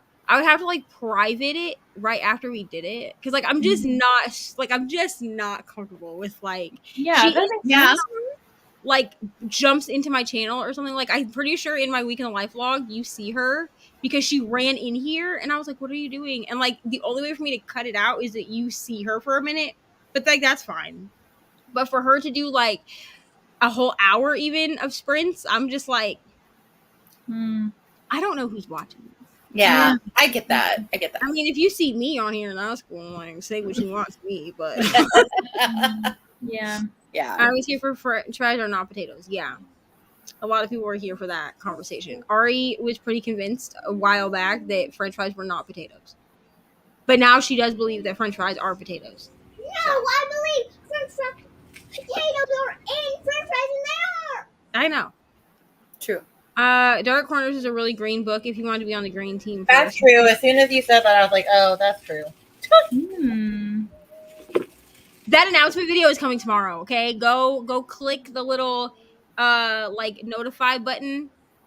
Okay? If you need to find it easily, it's the second post on my community tab, right underneath my poll about sprints. You're welcome. Loving Daughter of Bree is Loving Daughter of No Worlds. I think I actually like it more than Serpent. Really? I don't know if I agree with that statement, but I'm loving them. She and I both gave Serpent and the Wings of Night 4.5. Me and Bree. Reni gave it 5 stars. Because Fourth Wing is boring. I don't concur with that statement. No. Here's the thing. I've seen so many mixed reviews about it at this point that I'm like, I'm just going to go into it for the vibes and hope that carries me through. I just know that I'm not in the mood for it, because I was like, well, I'll just do a reread of House of Earth and Blood. I gave that book 5 stars last year. It was probably more like a 6-star book for me. But I was 6 stars last year. So, and I picked that up and I read like the first 50 pages and I was like, I don't care about you. And like, I love those characters. Like, I will rant and gush about that book all day long. So like, that's how I knew, like, you're not in a fantasy era right now, my man. Like, you're not there. You know, clearly. My librarian brought her a copy of Fourth Wing to book club, and she was like, somebody else is leaving with this book tonight to read it. And I'm not like a fantasy, like I'm not, but she like forced me to take it.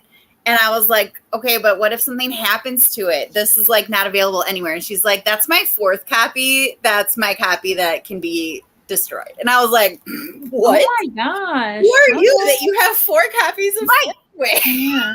I was like, you have to have one. Shit. Yeah. Because the thing was Mr. Reed, when he was like, we should go to Barnes and Noble so you can get a second copy. And by the time that he and I talked about I'm it, like, you are not getting this back. FYI, it's mine now. Yeah, I want the dragons on this. he was like, We'll give it back. I'm not. and by the time that we made an arrangement to go to Barnes and Noble to get one, I was like, there's no point. And he was like, what do you mean? I was like, they're sold out. I was like, so we can go and look and see if they have them. I was like, but if they're not sitting there in the store, they don't have them. Yeah. Yeah. I think Steph, It who's just in the worked comments, I was just just really reading liked Fourth it. Wing too. She was, yeah. She just finished it today. I just liked it. I don't know. Apparently, I mean, I'm gonna read it. I'm just. I think of Butterflies and Books is agreeing that Fourth Wing is boring.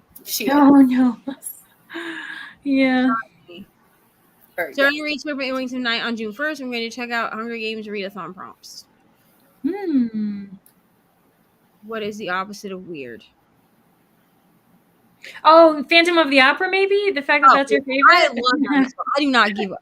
If somebody said to me, like, what is Yeah, I one... don't understand why that's weird either. Like, if somebody was like, you have to sing one musical to save your life, it would be Rent. and I would hit all the high notes, just so you know. Or not Rent, It Phantom of might the be Opera. like weird for non-musical people who only know like, you know, the kind of popular poppy ones, but like amongst the musical community, it's not weird. You know what I mean? Like people who don't know very many musicals will think that's weird because they're like, not Hairspray, you know, or something, you know, like they don't know. Like not the one that's been redone over and over and over again live. Like the Phantom of the Opera, though, like I feel like that was my introduction to dark romance. I do love Hairspray, though. Hairspray. Oh yeah, don't get me wrong. I will belt that one too. Yeah. Here's the thing. I have so many like favorite musicals, but like my all time would definitely be Rent and the Phantom of the Opera. Well, and Joseph and the Technicolor Dreamcoat.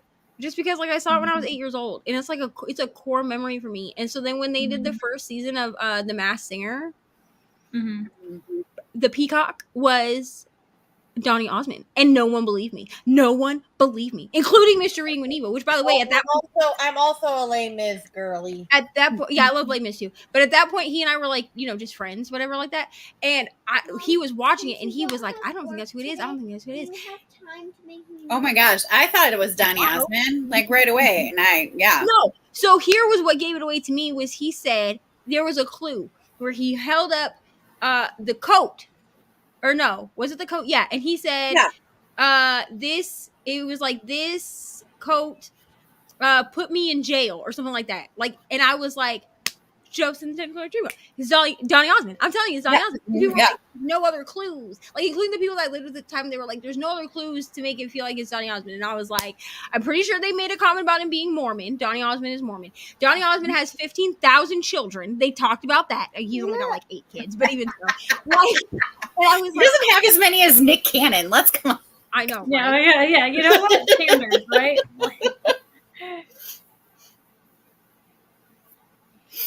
So I was like, I'm telling you, it's Donny Osmond, Then he won, and he took off the mask, and who was it?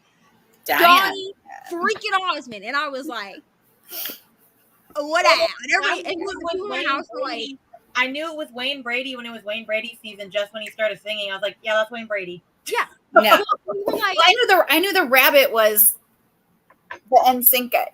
No, Kevin. Nick Lachey. No. I know who she's talking about. I can't think of his name. The rabbit with the ticks. Like he was all like ticky. Yeah.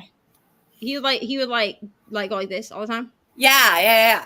I knew who that was like instantly. I got T-Pain when T-Pain was on there, and nobody believed me because they were like, no, that's not what T-Pain sounds like. And I'm like, y'all only have ever heard the man sing with auto-tune then. Oh, and I knew Leanne Rimes right away. Like I couldn't even like figure out why nobody knew that it was Leanne Rimes. I'm like, how are you so dumb? Like I didn't know it was T-Pain. I love him, but I didn't know. I didn't know it was T-Pain. No, I've listened to T-Pain like actually sing, and a lot of people like even if they're fans of T-Pain will not have heard anything except the stuff that he's put out, and he artfully uses auto-tune to make his sound the way that it is, but the man can actually sing.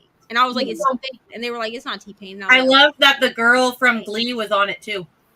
Yes. Yeah. I've never seen the show, but I remember I heard that she was. I love that show. I love The Masked Singer. Ari loves The Masked Singer also. So I guess. Oh, Reni, when I came out to your house, I guess her and Mariah just watched like the most recent season of it. That's all they watched the whole time I was gone. Was the There you go.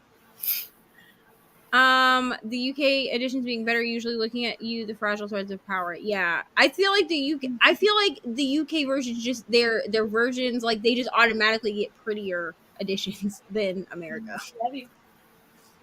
I think is my favorite of all time. I got to the revival tour with most of the original cast. What? Here's the thing, like Rent. So That's fantastic. I've always been on this thing where like I watch all of like the bonus features on DVDs.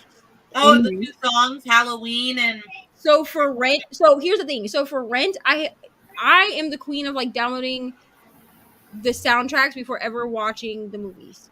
Oh, I do that too. Yeah. I want to know if I like the music before I'm gonna sit through it. Yeah. To be honest. So for Rent, I already knew that that Goodbye Love was a longer song than it is in the movie. They had to cut it for time, and then I also knew that Halloween was the Love song that song. for Goodbye Love, but again they had to cut it for the movie. Well, they included those scenes in the bonus features, but they also included a thing where they talked about Jonathan Larson, right? And so we're not going to cry on these sprints, but they're in that they talk about how he passed away like the night before the last dress rehearsal, so they weren't going to do the show. Like they were talking about canceling the show completely because he had passed away in his apartment.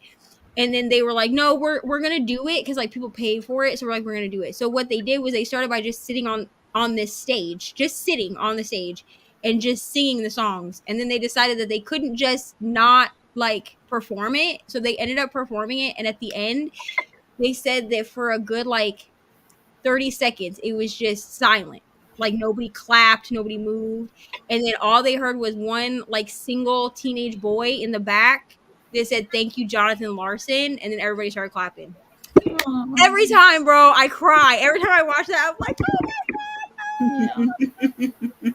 But I just Rent will always have a special place in my heart because it's just so good, you know. Also, this is not a Broadway show, but it had like. Did you ever watch Smash, the Marilyn Monroe show? With Oh yeah. I loved that show. canceled after 2 seasons. I know. Yeah. That Oh, one's really good. It I was loved so it. good. I just Mhm. love Marilyn Monroe and that whole thing. I was like, this is fantastic. it was fantastic. I loved Yeah, it. Smash was a great show, but I think over. I mean, the thing is, like, I always get upset when they cancel shows, but then I'm like, okay, clearly, like, it's overall ratings, but like, also, why were you people not watching this? Like, why were you not watching this enough for Yeah. me to get another season? There was a whole slew of shows that got canceled because they weren't taking like the next day DVR Into consideration, into account. because Then there was like all these shows that they were like, oh, we really probably should have kept that for another year. because For like 2 years that was happening, and then they like wised up and they're like, oh, oops. yeah, it's because when DVR became like a new thing, like when that Yeah. like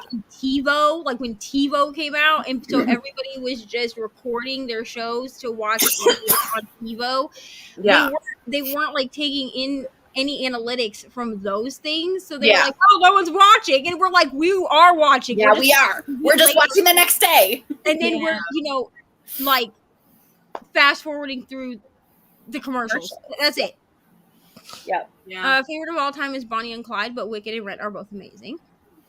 I love Phantom of the Opera. Saw it with Michael Crawford when he came to Nice. Canada. He was the one who, yeah. I love that. Also, in the movie of Les Mis, so I have the soundtrack for the original Les Miserables.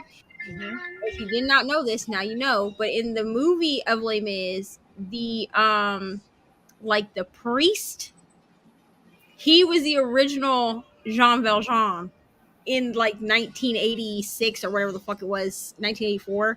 That it like actually was, yeah. So when so cool. Hugh Jackman played Jean Valjean in the movie, he said that he learned so much from the man because he was like the original.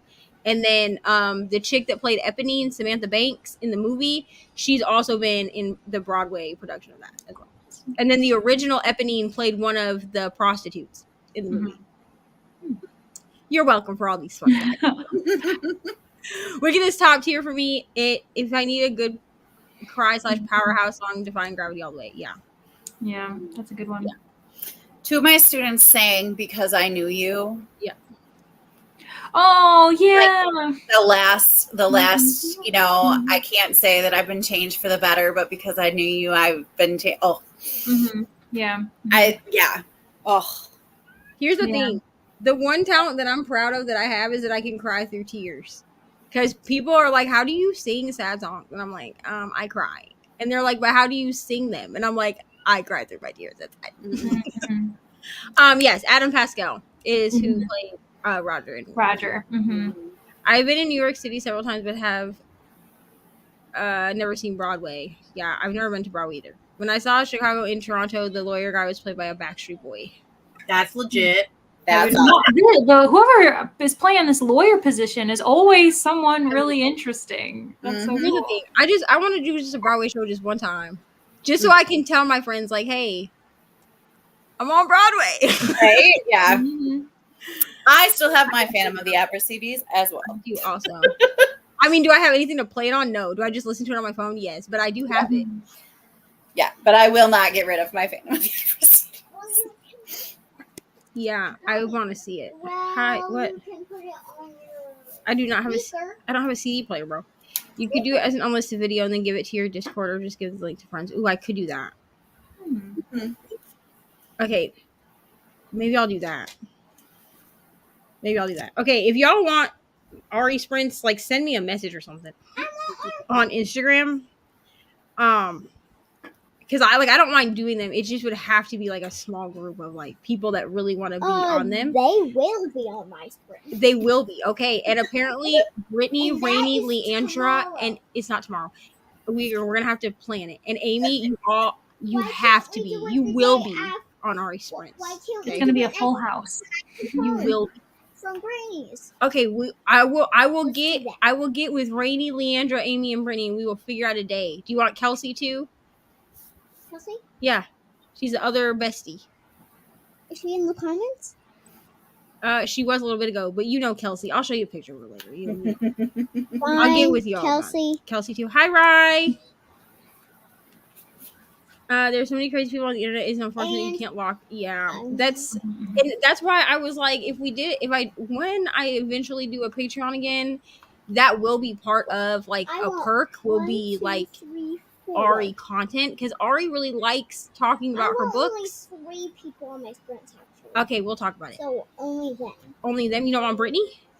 Yeah, but then that would be 4. And if I let her get on sprints, what I Kelsey, want, and Reni, Amy, Amy, Leandra. Leandra, that would be like 5 people. Yes, that would And be how 5 people. am I gonna fit I 5 can make people when I need this camera? I can make a template so that everybody will fit. Okay, don't worry, we'll get everybody in there, buddy. We'll get everybody smushed in. Okay, but yeah, like or like when I hit 1,000, like whatever, at 1,000 subscribers, you can do like the YouTube subscription thing, which is like similar to Patreon. It's just through YouTube, so it counts towards your YouTube analytics. But that's one of the things that I would incorporate into like a paid subscription of extra content is getting Ari content. So like Ari talking about her books or Ari whatever. Which like I did let her do the birthday video, but it didn't blow up. So I kind of just left it there. Do my thumbnail. I did let you do the thumbnail. But I don't have her on my channel very often just because like I don't know who's watching Right. a main feed. You know what I mean? Mhm. Do you think you would do better with a shorter romance fantasy book, Neva? Maybe that would help you get back into reading. Maybe it would. Maybe. Mm-hmm. I just need to find one. I mean, I could do the Scorched Roses book because I was did about to recommend that. because That would be fantastic. it's a novella, right? Mm-hmm. Maybe I'll do that because it should be on KU. It's so good. I'm like not reading the sequel, even though it's on my shelf, because I'm just so excited for it. But I'm gonna be so sad when it's over. Right. I just haven't gotten to it. Oh. Seeing that in theaters changed my life. What did we see in theaters? Am I confused? It might have. Rent? Les Mis? Wicked? Rent? Honestly, all of the above. I wonder if it's Les Mis because Les Mis would be the most recent one. Oh. I mean, I went to go see that on Christmas with all of my friends and my theater teacher because we did that show my senior year.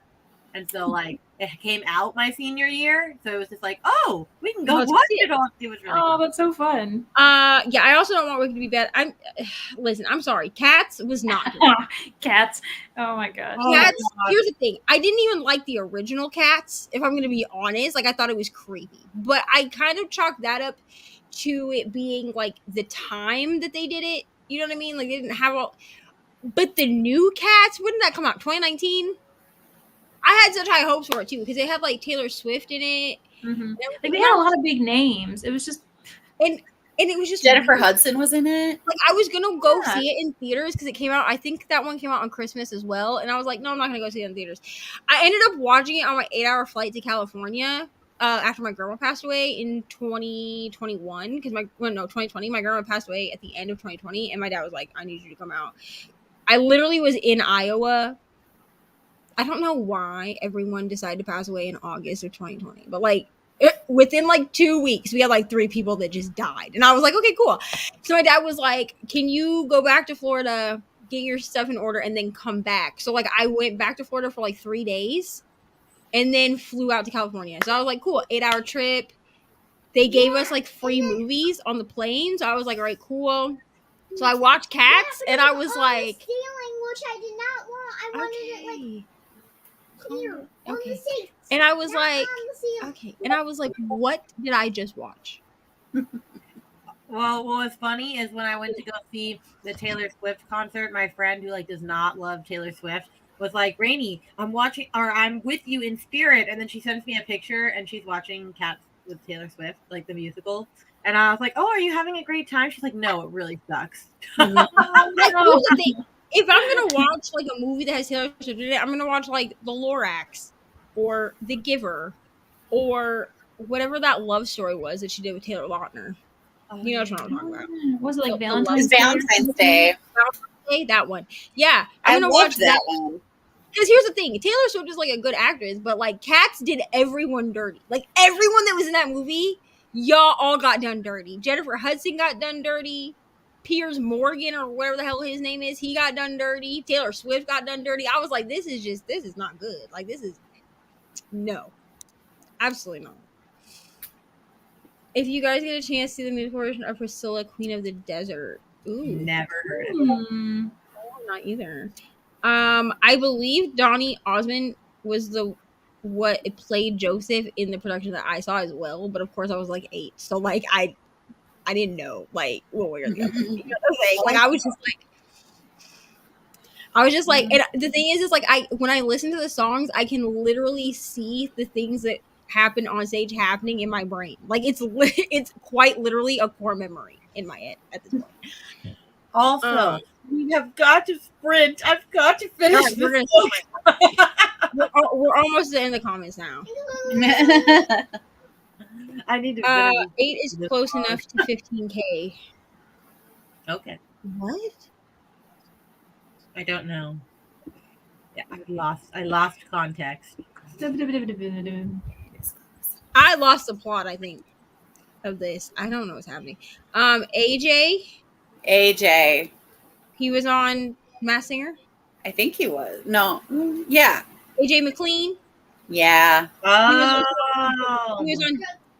This is already over. Okay, he was also on Dancing with the Stars. I think like last season or the season before. He did really well. He is my favorite of all time. In Rent, I am Mimi. You know what I mean? So I feel you. Mm-hmm. I think it was like the night before it went live. That Jonathan Larson passed away? Oh, yeah. That's the Jonathan Larson thing. I was like, what? Yes! Heartbreaking, bro! Like, and I was like, oh, this is gonna be heartwarming. It's like the background of Rent. And then by the end, I was like, devastation. Smash was so good. It was. Could have had more seasons, but I'm happy this show, Gallivant, got somewhat of a conclusion. I liked Gallivant. It was fun. I did think of me for my final recital as my college voice teacher. Wonderful. I did, like I said, I did All I Ask of You with my stepdad, and it was great. And it was, yeah.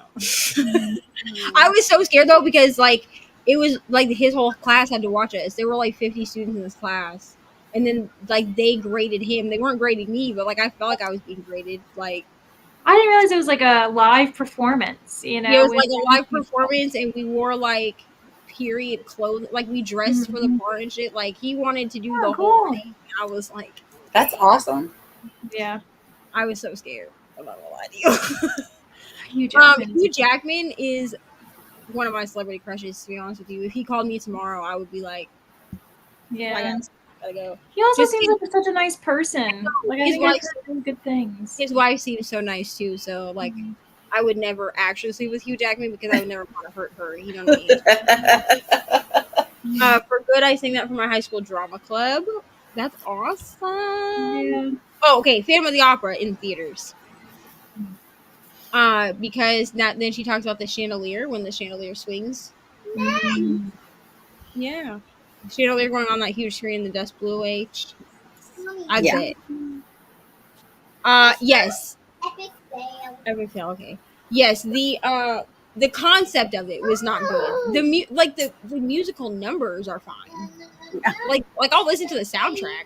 But I always loved watching The Nanny, the sitcom The Nanny, because it was always the big thing that like the Mr. Sheffield was a Broadway producer and he passed on cats, so it was always this big like joke that he passed on cats because it sounded so stupid. And I love Cats, the musical that is, but that movie was awful. The movie was terrible. Like I don't know if it was the CGI that made it scary, but I was like, am I watching a horror film? Like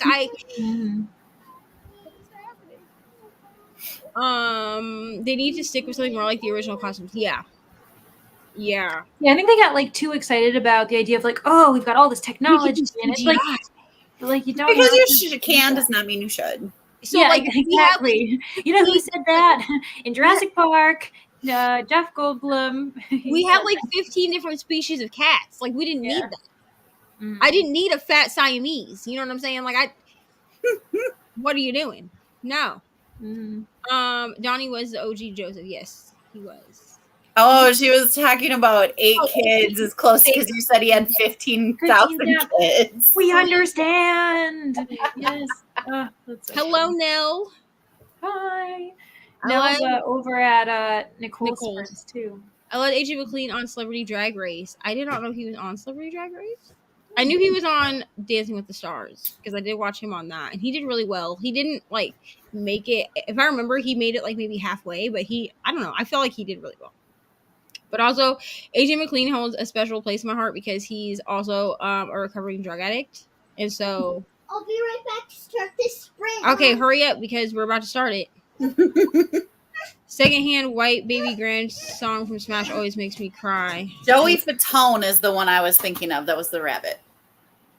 Oh yeah, and he was always like, and he had like one ear that was like cocked funny, and then he would like sit there and he'd be like this, and he like never broke character. It was like I think even after they took the damn mask off him, he was still doing that shit. Mm-hmm. I think if we'd never have known, I think if we'd have never known that they tried to add CGI assholes, we would have all liked it more. Yeah, and that was the problem, is like you could tell that it was all CGI. And then like if you watch the behind the scenes stuff, which I did, it's even more terrifying because they're all just like covered in like green screen suits with these like probes on them, like that look like what you get at like the doctor when they like stick the shit on you. Like that's they just walked around like that. No, thank you. Yeah. No. All right, are you ready to start a sprint, Ari? Yes. Because Reni's ready to read. I'm actually ready to read also. I only have Well, like I gotta finish this book so I can get to book 3 for the vlog on Sunday. I know. And I only like by the time we get done with this, I only have like 5 minutes of this book left. So like we're gonna finish it. And Okay. Aiden's gotta finish her 18 minutes. Yeah. Right. All right, you ready? Well, you won't see them at 45, so you need to say good night because you're going to bed. Say good night. Go ahead. Why can't I say happy reading too? You can, but say good night first. Good night. Good night. Good night. Say, there you go. Say happy reading. Happy reading, everybody.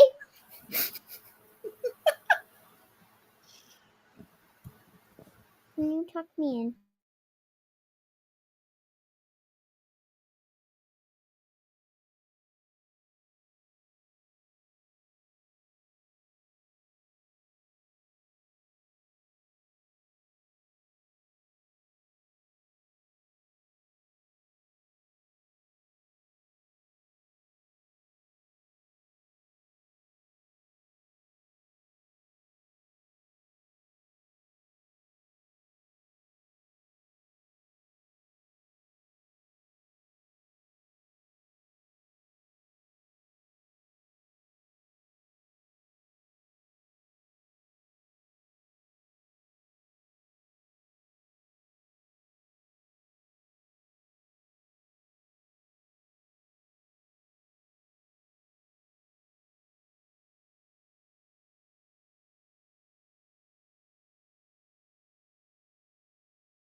How did we do?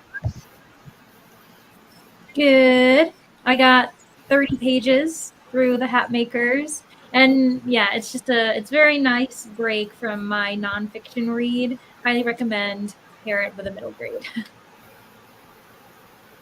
Wonderful. How did you do, Amy? I finished. And I gave it 2.5 stars. I'm only laughing because I already read this book and I gave it 2 stars. Honestly, after listening, so like then there was an interview with Julia Whalen and Taylor Jenkins Reid at the end, and I almost bumped it up a star after listening to her like interview, because I was like, okay, yeah, she did do this on purpose. Like she wanted us to not love them. I mean, she did, but also like it made me. But also like it not made me love the not book. enjoy it. So What is this book? After I do. By Taylor Jenkins Reid. Oh, I remember when you were reading that. Yeah, that's right. I also read like the author or something. I understand she didn't want us to like anybody, but like there's a way to do it where I still give a crap about the story. I don't give a crap about anything that I read in that book. I do not care about anything I read. Except like her family. Like the ending, which I'm not gonna spoil, but you know what I'm talking about. I cried. Like when that thing happens towards the end. Yeah. Right? But like otherwise, like I did not give 2 craps about the people that were like, I understand we're not supposed to like them, but like I can still listen. I didn't like Draco Malfoy for most of Harry Potter, but I still gave a crap about him. And I mean, now as an adult, bro, Hermione and Draco forever. I'm just saying. But you know what I mean? Like there are plenty of like villains, if you will, that I don't like. Mm-hmm. But I still care about what happens to them. Like I'm still like, oh, that's terrible. Yeah, and there were things that I don't know, like I'm not mad that I read it. You know, like I'm not mad about it. I'm not mad I read it. Like it's a book that I read though. Like if somebody asked me if I like, it's definitely like my least favorite Taylor Jenkins Reid book. And every Taylor Jenkins Reid book other than that one that I've read, I've given no less than 4 stars. And Julia Whalen, who has read all of her books on audio, she was like one of the only said it was her favorite. I know. Like, I feel like it's your favorite if you've like gone through something like this. Maybe.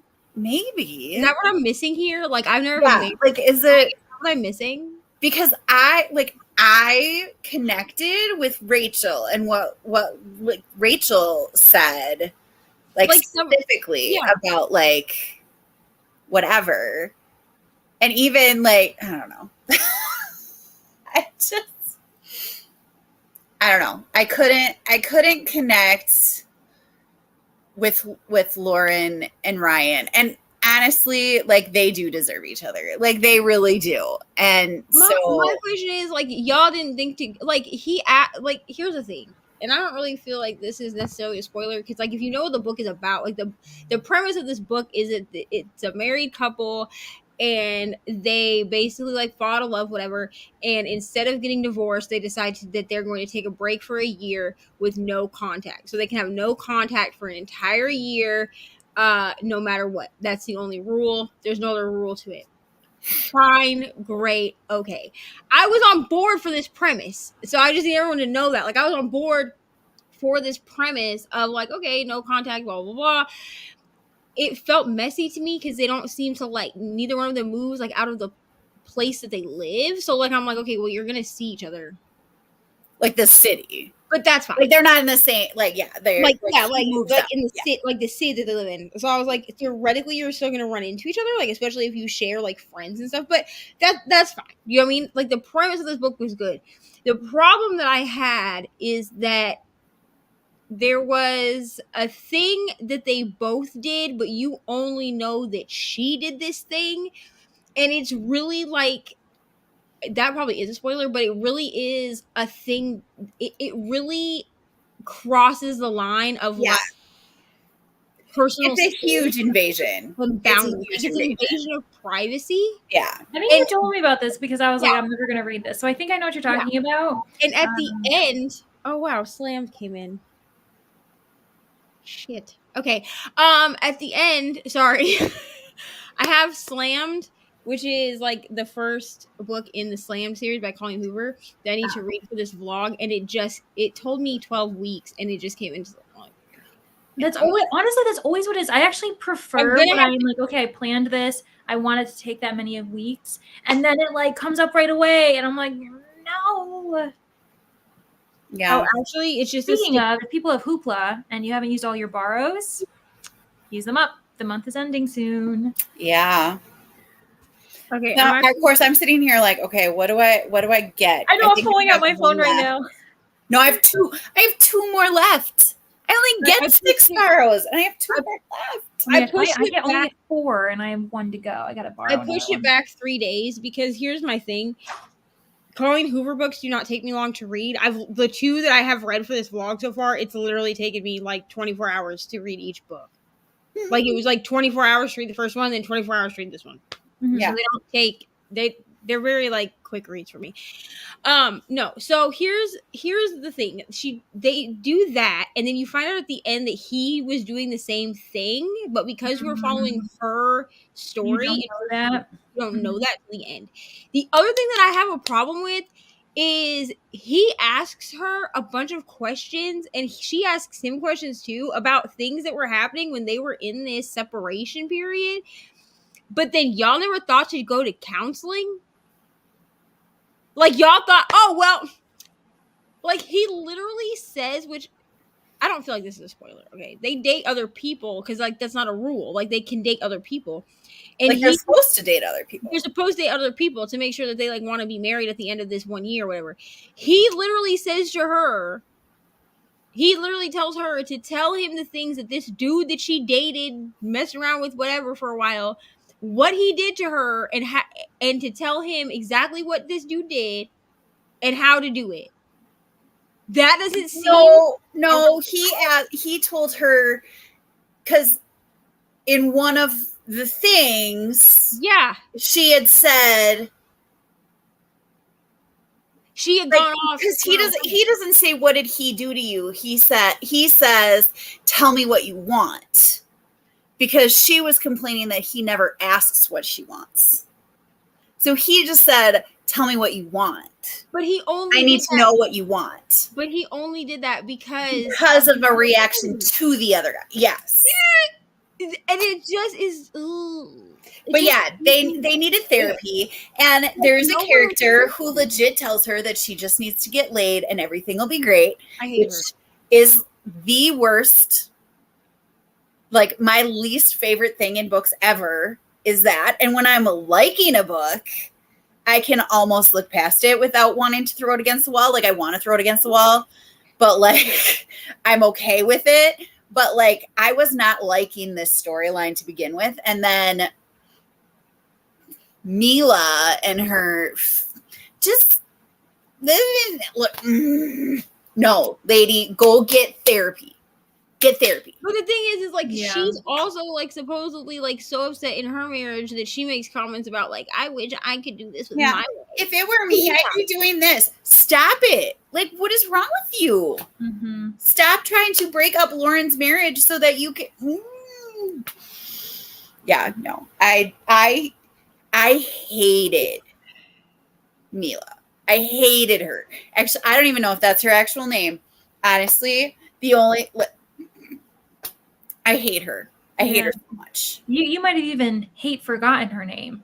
Like, you know what? Hate her so much. Yeah. Your brain said you don't need to know who she is anymore. Yeah. It's unhealthy. She is a horrible friend. She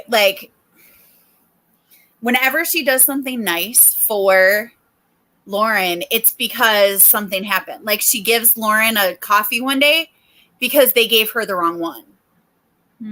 So that's the only reason she did something nice.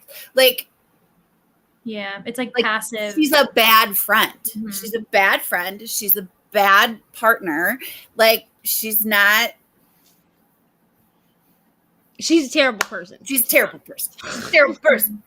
I don't know. I just felt like the only redeeming characters in this entire book, because like Carly, what was the reason, Rachel.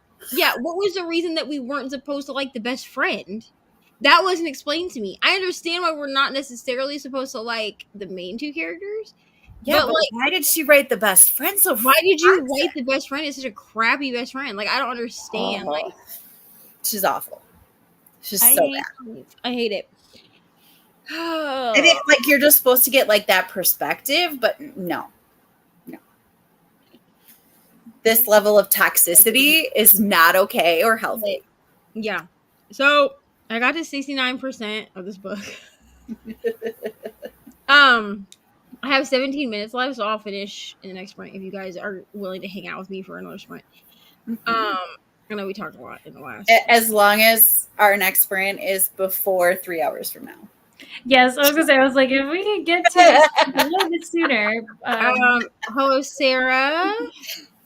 I mean, technically, we only talked for like an hour last time. It was, yeah. I think because there were so many comments that came through. It definitely was like an hour that we talked. Yeah, and then the tough thing is when you're talking and then the it's comments been come worse. back, It's been you gotta worse. repeat yourself. Yeah, it's like a cycle.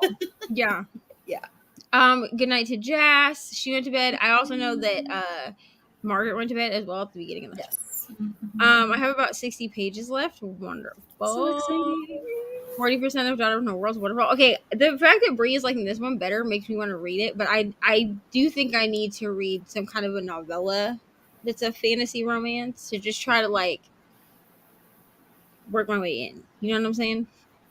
I had to reread the last chapter of my book, Keep Her Safe, because I had no memory of what I read last night. Oh no. I mean, No. Been there, done that. For sure. also, I will say this book, this novella. So, okay. So, for anyone who doesn't know, I'm reading Colleen Hoover for the week. Oh. So, I have 3 series that I need to finish, and then I will have read everything that Colleen Hoover has written to date. So, I have this series I need to read, and then I have the Slammed series I need to read, which I don't know how excited I am about this, because this is supposed to be like a student-teacher romance. No. Then, well, so, No. only, It's like, no, here's the only reason I'm giving it a chance is because it doesn't say that on the thing. Someone told me that that's what it's supposed to be, but the way that this works, it's like Pretty Little Liars with Arya, where she didn't know he was her teacher. He's her neighbor, and then they like find out, like she finds out that he's her teacher. I don't know. We'll see how I feel. This is her first ever series that she wrote. It's supposed to be YA. I don't feel like it's YA though. And then I have the Hopeless series, which technically is. I didn't know she wrote this many. Like I didn't know she had this many series. Yeah, she has a lot of series. So technically, these 2 are a series in itself. Okay, so these 2 follow Holder and Sky, but Hopeless is from Sky's point of view, and Losing Hope is Hopeless, but from Holder's point of view. Okay. Then you read All Your Perfects, which technically, if you look this up, this is a standalone book, but it follows Sky's best friend. So it ties in. And then you have Finding Perfect and Finding Cinderella, which are novellas. I don't have Finding Cinderella as a physical book. But I do have it on my Kindle, because it's one of those books that like shows up all the time for free. Like you can get Finding Cinderella for free. So I've literally had Finding Cinderella on my Kindle and on Apple Books probably for the last like 10 years, and I didn't know that it was part of. I didn't even know who the hell Colleen Hoover was, to be honest. Yeah. Well, now all these books are like the library where I work. They're only now like getting a lot of these books, and it's like, oh, new Colleen was like, it's not new, but it's new to our library. Yeah. It's not like it's like Slammed is from 2014. The one that I just read, the one that I'm reading right now, is also from 2014, and I talk about this in my vlog. were we using the word transvestite in 2014? Listen, oh, I'm so glad you brought this up because a friend of mine, she finally started reading like, remember like Gillian Flynn got really popular and people just started Yeah. reading all of her books, and so I did that back in the day, and then my friend is only just starting to read, and I was like, oh well, personally, I really liked Sharp Objects out of the big three, Right. and so I was like, oh, you can start with that one, and she did, and she's like, hey, like this really dated this book, like this word is used, transvestite, and I was like, oh my gosh, like that is crazy, because I obviously didn't even think about it back in the day, but now to see it in a book would be really jarring. It's crazy. Let me just listen, I and that have was published notes. around the same time, or like late 2000s, I can't remember, but isn't that crazy? Okay, so I save my Kindle notes, okay? And I do this for myself for when I'm doing like my reviews and stuff, or like journaling about a book, because then I can pull direct quotes that I highlighted. You know, I don't have to like thumb through the book again to find the highlights. They say transvestite at least twice in maybe Sunday. He says transvestite looking, which I don't remember what context this was used in, but I believe it was like describing someone, like saying this, like talking about himself. I believe it's Warren that says it, and he says something about like his transvestite looking something. But I was like, why are we using this word? But they also say it earlier in the book when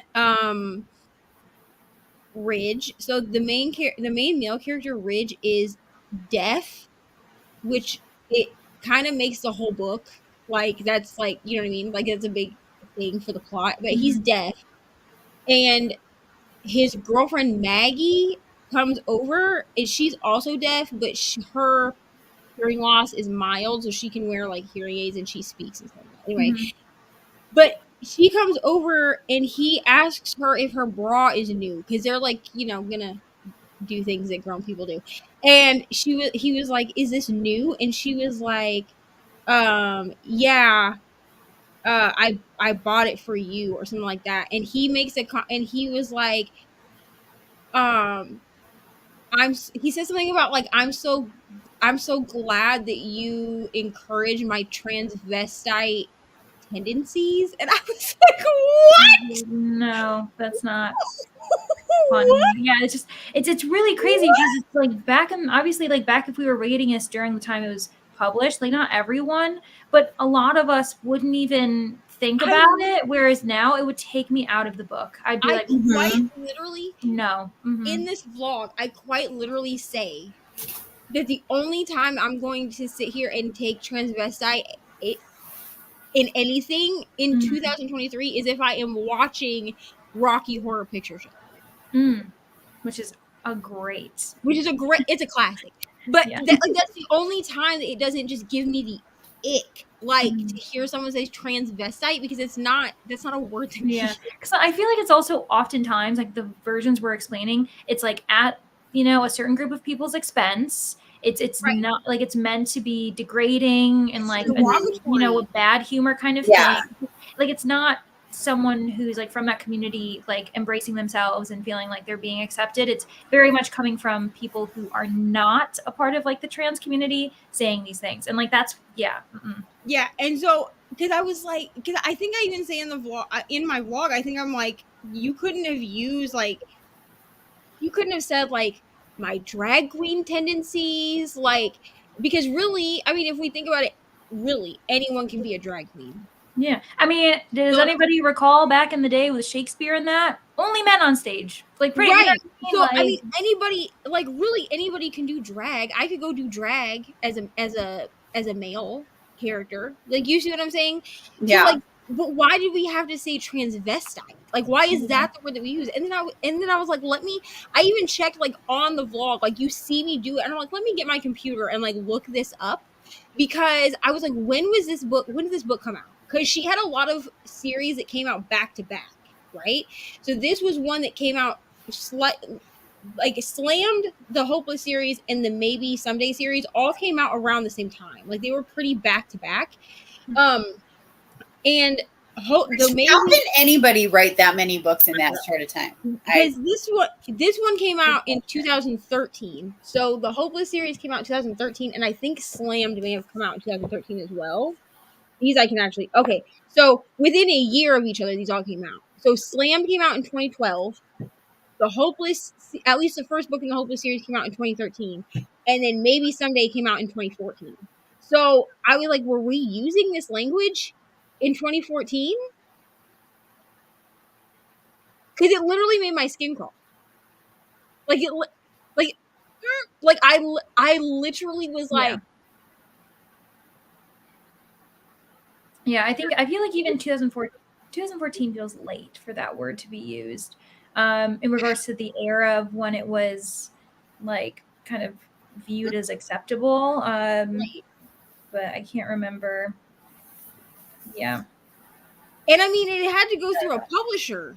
So like, Listen, the certain things that go through publisher even today, I'm like, how did this happen? I'm like, who read this? Weren't her first books like self-published though? Yeah, but they've all been so at this point they've all been picked up. That's why these You'd think that they would maybe do some editing, which is like that's a 'cause lot of these- classic works are getting that done even. the covers that I have, I don't know if all your perfects changed, but these covers did change. They used to be people covers. Hopeless had a girl on the front like laying in the snow, which is a scene in this book. I have read about half of Hopeless when it was on Kindle Unlimited, and then I canceled Kindle Unlimited for a little while like last year, and so I lost it and then they took it off. But there is like the scene that's on the front is that, and then Losing Hope was Holder, a man, on the front. And then the Slammed books are also the new covers because if you put them all together, they make a butterfly. Oh. Like that. Oh my gosh. Okay. So I want to get like book stands and put them up. Yeah. Butterfly. Yeah. And then the Maybe Someday series are also, at least this cover is a new cover. I don't know if the Maybe Someday, I can't remember what the Maybe Someday book looks like at the moment. I could look, but I don't feel like it. But I believe they all got at least slightly new covers because they got picked up traditionally by Atira. However the hell you say that. I don't know. Yeah. I always say atria, like atrium, like your atrium, like your partner. Originally, yeah, that's what I usually say too. Yeah, atrium. Originally, I believe these were self-published, yes, but I would think that like if you're going, you would think that when a publisher picked it up, they would have read it and maybe flagged a certain word. Especially with, I'm not trying to be funny, but especially with the controversy around Jessa Hastings' books, and she just got picked up, her Magnolia Parks and Daisy Hate series, they just got picked up, and they're making her do all new covers with feet on them. Like it's women's legs through car windows. Because they said that Magnolia Parks looks like a YA book or a children's book. Oh, the original cover that she had. And there are a lot of, which I guess I get this, but there are a lot of places like Barnes & Noble that aren't willing to sell Daisy Hates in their stores with the cover that it has right now because it has guns on the front. Even though like that's kind of part of Daisy's aesthetic because her brother is part of the mafia. Yeah, just interesting what passes and what doesn't. Is what right. I mean, I'm not saying that I hate the new covers. Like I personally don't hate them. They're not great, but like I don't hate them. I do like the older covers or the old covers better. And she said that she's going to continue to sell those like on her website or something because she drew those covers. Like her and her friend designed the original covers. They're not like the worst cover I've ever seen. They remind me of, maybe I don't hate them because they remind me of the Gossip Girl covers. Oh, okay. Like think of Gossip Girl, but if like you saw a girl's legs like this hanging out, like with heels on, hanging out of like a limousine window. Because that's what the covers are, but they give a very like Gossip Girl kind of aesthetic. Which is kind of the aesthetic that her books give anyway. Yeah, kind of retro. Yeah, Bring like it they're back. kind of the books are kind of a Gossip Girl-esque feel to them. Like Yeah. they're definitely more modern because like they definitely talk about like modern pop culture in them. But I like, didn't know that Magnolia Park, like, it looks like a completely different book than what I thought it was with the new cover. yeah, well, because it's Magnolia Parks, at least the first one. I haven't read any more, so I've read about 50% of Daisy Hates, and then I read all of Magnolia Parks. It put me into a book hangover for a week, and then all I read was fan fiction. But Magnolia Parks, it's like a toxic love story. It's kind of I wouldn't call it necessarily like a dark romance. Yeah, I guess I could see like the cover, like the original cover is really cool, but I could see it kind of being confusing. But the people that picked her book up said that it looked like a children's cover, and she made a statement that she was on her Instagram, and she was like, "My God, like I would never want like, could you imagine if we gave this book to a child?" Mm-hmm. Yeah, She was like, I because mean, I guess I because can see it we all looking told kind her- of childish, like, but we all told her as adult readers, we were like, this shit made me want to go to therapy. Like, you know what I mean? Because like it breaks your heart. But like, so she was Yeah. like, I mean, can you imagine if a kid picked it up and started reading it? right. I don't know. Let's see. I don't remember a trans character in Gillian Flynn. yeah, it wasn't like it was again. It was kind of used in a derogatory term. Like I don't remember because I read that like maybe 10 years ago, or close to it. But my friend who was reading it, it was just kind of in passing, being used as this derogatory term to describe someone. So yeah. I mean, truthfully, I read Maybe Someday around this time last year. According to Storygraph, I read Maybe Someday for the first time May 20th of last year, which means that it was like part of My Sister Picks My Reads vlog when she was here last summer. And I don't remember this. I mean, I will now, but I've read the community transverse phrase even in the late 90s. Well, yeah, I mean, even like people who complain about the term cis, it's like it's Latin. It's existed for a long time. Like these words aren't really new. It's just that now they're being a bit more widely discussed and used. It doesn't mean it's new, but that's why I'm like, what we were still using the word transvestite because like definitely the word like transgender was a thing that was used much earlier than transvestite became out of practice. You feel like you understand what I'm saying? Yeah, like there was an overlap for sure. Yeah. She got picked up by a publisher, like a mainstream publisher, so they're making her change her covers. Because, which again, with the Daisy Hates cover, I guess I get it with the gun on it, but also not really because like the reason that the guns are there, is because they're a mafia family. Like that's just a mob family, whatever. That's just like so what did they do with all the westerns? Yeah, that they're selling at and that's what they know that young kids are be like, not going in the western section. Right. I mean, I think I feel like that's where like the double standard is like when it's a western, it's okay. If it's a cowboy romance, it's okay. But then it's literally Daisy and her brother Jonah are in the mafia or the mob or whatever the hell it is referred to in the book. And so like I'm just confused as to why that's what we picked out to be upset about. Like, let's see. Well, is it like the rest of the cover? Oh, I think so, but she only has the first 2 books on Kindle Unlimited anyway. She doesn't have the only 2 that are on Kindle Unlimited are the only 2 books on Kindle Unlimited as far as I'm aware are Magnolia Parks and Daisy Hates.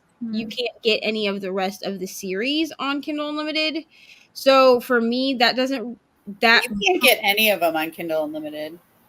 You can't now at all? Mm, Okay. So I still have Daisy Hates on Kindle Unlimited because I haven't returned it.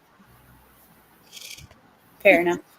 But for me, that wasn't really a big thing because a lot of times when they get picked up, they're no longer on Kindle Unlimited. The Right. publisher doesn't want them on there anymore. Mhm. Whatever. Well, because part of it is that they can't, like part of the contract for Kindle Unlimited is They can't get picked up, right? They have to be like independent still. no, but it limits how they're allowed to Distribute. distribute it. Mm. Yeah. Got you. Yeah. So I mean, my thing is like, as these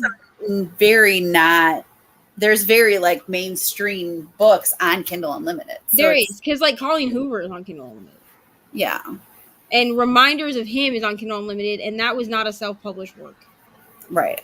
So my thing is this: it doesn't really bother me that she's not on Kindle Unlimited anymore. I plan on buying all of her books anyway, even if I have to get the new covers. Like that's fine. I have Magnolia Parks, which is my favorite in the series. I don't know. I'm having a little bit of trouble getting through Daisy Hates, to be honest. I don't really care as much about Daisy and Christian as I do, or as I did about Magnolia and BJ.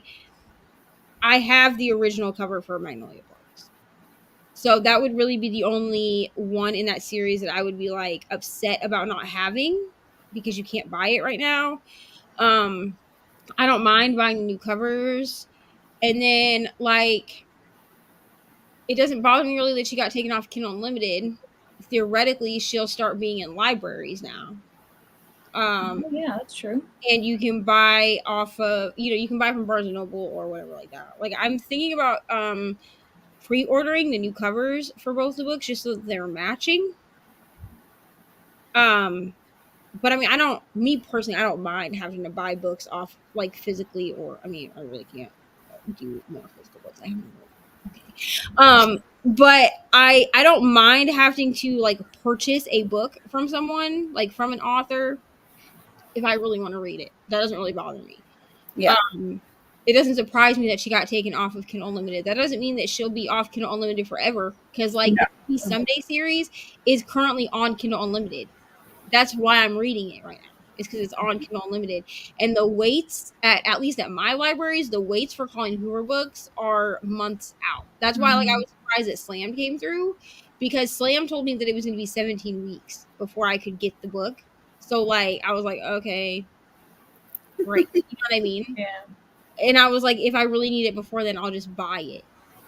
Yeah. But I know that Jessa Hastings is upset about the cover change because so many people have not been nice to her about the cover change. And I think what people don't understand is that it's not up to the author. Yeah, you don't really have much say, especially the bigger the publisher, the less say you have. Like, right. So like it's not that. It's weird to me that it's always taken out on the author. Yeah. I can't believe you would change the covers. Like when the Throne of Glass series got changed, a lot of people went after Sarah J. Maas. Like, I mean, not me, but like, no, I don't like the new Throne of Glass covers. That's why when I knew that they were going to be changing, I didn't even see them. The new ones, I didn't even see them before I made sure to order the old covers. But like, it's not up to the publisher, especially if you're Sarah J. Maas and you're under, who is she under, Bloomsbury or whatever the hell. She doesn't have any say over what the hell her covers look like. No. Yeah. Or like, what is it? You know that book Lessons in Chemistry? Yeah. Like I remember the author was like super open about being like, I don't like the American covers. I don't like them. That's just gonna be honest. You know what I mean? So it's like, he doesn't have a say about what the covers look like. Yeah, because the American cover looks so rom-com-y, and it's not. It really like it messes with the genre, what you're expecting it to be like. Yeah. It hurt the promotion of the book and the marketing of the book because people thought that it was something that it wasn't. To be honest, I didn't pick up Lessons in Chemistry. I didn't read it, but she's gonna go put the baby to sleep. Honestly, I liked it. lessons in chemistry because it looked like a rom-com, and I was like, I'm not in a rom-com-y mood. Mhm. And then people were like, it's not a rom-com, and I was like, It's not a right. rom-com. Mhm. Yeah, it's not. But it's really cool. It's very like feminist 1940s, 1950s, like, Yeah, that is cool. but like STEM. Feminism. It's great, but there's like heavy topics in it, and there's like assault and death and grief, and I mean it's an intense book. It's definitely not a rom-com, and Yeah, and it's like a very kind of like flirty kind of cover. Like a friend of mine it's very at the library was like, this looks like almost like a professor rom-com or teacher, you know? Yeah, like a leader and like the cute little type of- smile or whatever. It's like it messes yeah, with no, it. that's not what it is at all. Yeah. I mean, I might pick it up now just because you said that, because like now I'm intrigued. But like when I first saw it, I was like, who is gonna read this? Yeah. It's really cute, and like the dog in it is adorable, and you get like some of the chapters from the dog's perspective, which is really interesting.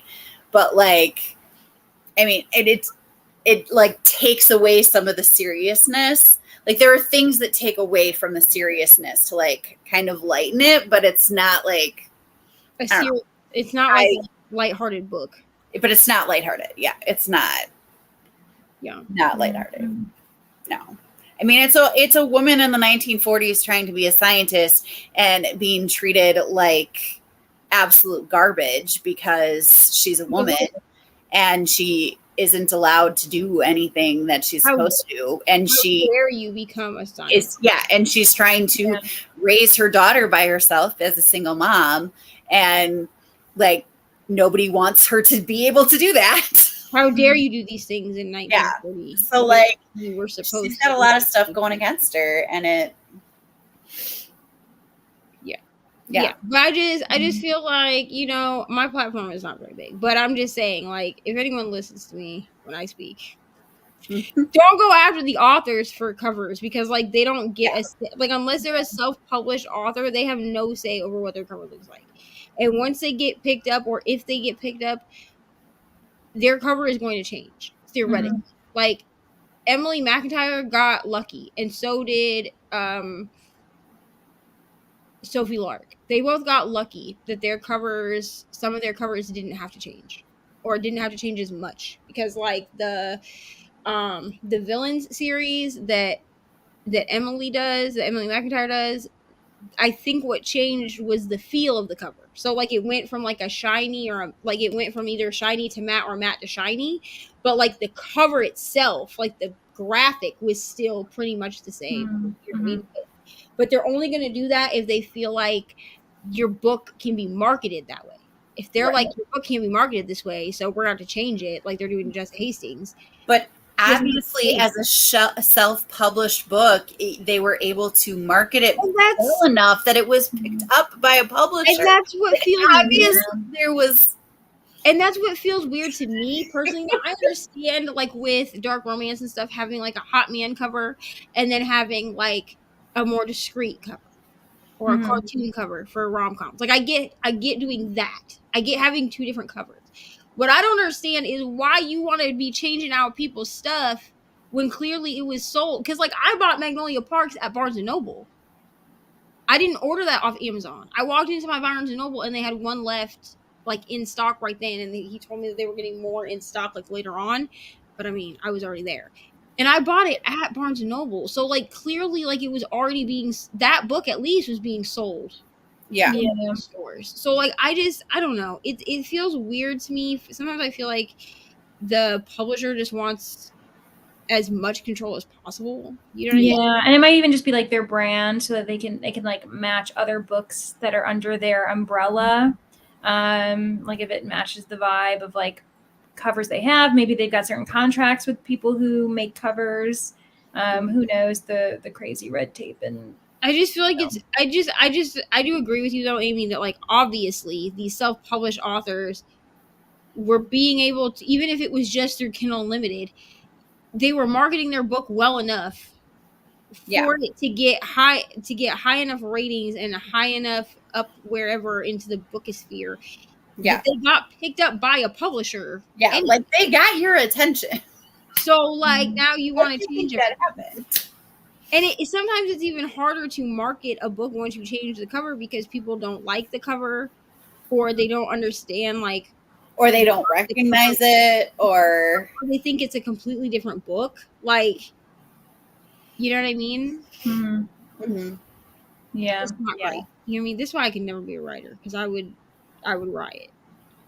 Like I would be like, I'm sorry, none of you. I know you guys want to pick up my book, but like none of you can, because you're gonna change all my shit, and then I'm gonna be upset. So, You tell him, Neva. Good night, Jean. Hello, Courtney. Good night, Jean. Hello, Courtney. Yeah. Okay, so I need to finish this. I only have 17 minutes left.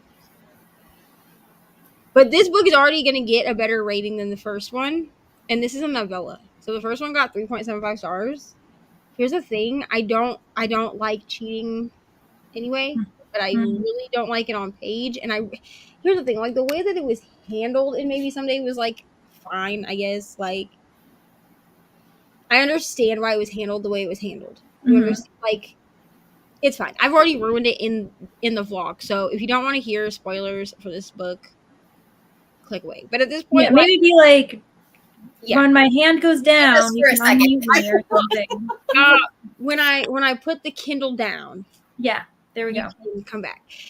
But in the vlog, it's going to be spoiled because I didn't know how to talk about a whole series of books without spoiling. And I feel like people that are really going to watch this vlog are people that either don't care to read Colleen Hoover or they've already read the books. You know what I mean? Yeah. So here's the thing. So there's cheating on page between Sydney and Ridge. So the book opens with Sydney finding out that her boyfriend of 2 or 3 years cheated on her with her best friend / roommate, who is also her boyfriend's best friend. It's a whole mess. So she moves in with Ridge and his friend. And she moves in with Ridge and his best friend Warren and this chick Bridget, who we find out later is supposedly supposed to be Ridge and Ridge's brother's sister, like their stepsister. But only Brennan, the brother, knows that she's their sister. Anyway, Warren and Bridget end up having a relationship, which is what this book is right now. Okay, it's a little novella about like how they became into a relationship. So Sydney moves in, and basically her and Ridge have an agreement that she will help Ridge write music for his brother's band. Like she'll help write the lyrics for the music. Okay, and until she gets on her feet, so she doesn't have to pay rent. That's the whole thing. So I didn't have a problem with this book until about 50% through. So 50%, like up to 50%, I was like, okay, cool. Like I get it. Like they have an attraction. Never reading Colleen Hoover or that. See, exactly. These are the people that I have over here. Get a piece of paper with the word spoiler. Yeah, I maybe I'll make like a banner or something at some point. And just like that just makes me think of the Big Bang Theory, where you had to have like the sign that said sarcasm, and it's like sarcasm. Yeah. So my thing was like I understood that Ridge and Sydney were developing feelings. We're human beings, okay? That's a natural thing, okay?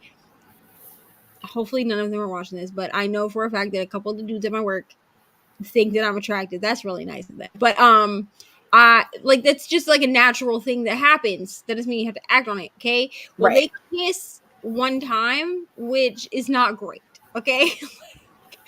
It's not really, that's not a good look. You know what I mean? They do it, they talk it through and are like, we can't do this again. This was a mistake. We should have done it. Fine. Like, okay. But then like there's an emotional affair that happens. And I understand like that the reason that it happens is because they both know they have feelings for each other, but like she should have moved out. I'm just saying, like that would have been the mature thing. Maggie, which is Ridge's girlfriend, finds out that this is happening because while she's in the hospital for a debilitating disease that she has anyway, she sees his laptop that has all these messages on it, and it's every message that they ever sent through Facebook Messenger. Yes, this is from 2014. You're welcome. So they Oh my gosh. because Ridge is deaf and Mm. Sydney doesn't really know sign, like she learns like 200 words of sign language by the end of the book, but there's no reason for her to know sign language throughout most of this book. Okay, anyway, so Maggie basically breaks up with Ridge, and she was like, I feel like you're holding me back, blah, blah, blah. She has cystic fibrosis and cystic fibrosis related diabetes. So she's like sickly, like she's going to die. Like she's not going to live probably past like 40 years old. So, like, and you know this in this book, but like, she basically tells Ridge like this is for the best type thing. Like she really like takes it like a champ, bitch. Like she really deals with it. My problem is that the two of these two people, Ridge and Sydney, end up together at the end of the book. And I know for a fact that the third book is about their relationship again. And I'm not really excited for it because Maggie is still part of their life because Maggie is part of that friend group. Like they don't just cast it aside, which I mean, good on you, I guess. But my problem is like Sydney in the third book, apparently, according to the synopsis, is grappling with jealousy around Maggie and Ridge still having a friendship. And I'm like, but how did you get with the man in the first place, you stupid hoe? Like, what do you mean? He was with the girl before you got with him. Literally. He like they broke up and then 3 weeks later he shows up at your apartment. Y'all have sex for the first time, and here we are, like putting in. Oh yeah, it's always like, well, I don't know. Like obviously, like the way you got together started on a lie, bro. Just yeah, that's like if you start off on a lie, start off on like being a bit sketchy. Of course, you're gonna start getting jealous and get worried about the sketchiness because it's like, well, that's what you built your relationship on. So, yeah, yeah. So somehow last year I gave this shit 5 stars. I know in my heart I gave it 5 stars. And you know how I know? Because I didn't give it a rating on Storygraph. And it seems like last year I just wasn't doing ratings. Like if they were 5-star books, like they just weren't getting a rating. And I read the book. It's long on Storygraph. I gave maybe someday 5 stars last year. For what reason? What reason did 2022 Geneva think that it was a good idea to be like, yeah, this is a 5-star book. This is a 5-star book. It was not a 5-star book. I gave it 3.75 stars this year. 3.75. This book is a novella and it's going to get 4 stars because at least the toxic relationship that's in this, which it is toxic. Okay, it is. Now they're working through some things because like Bridget has had a really hard life and was like SA'd as like a young person.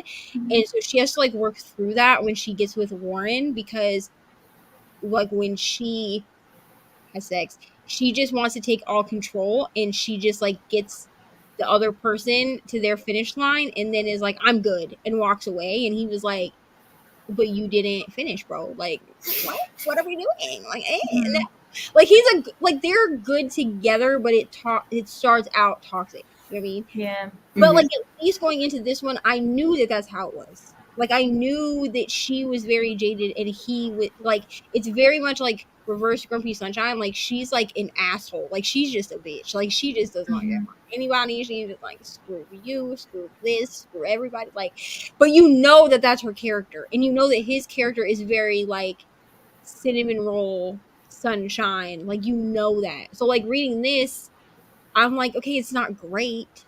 You know, the dynamic is not good, but like at least I know going into this it's going to be toxic. You don't know that going into maybe someday. Right. I mean, I should at this point. I've read enough freaking Colleen Hoover that I've read what like 20 books or some crap by Colleen Hoover. Like I should know by now.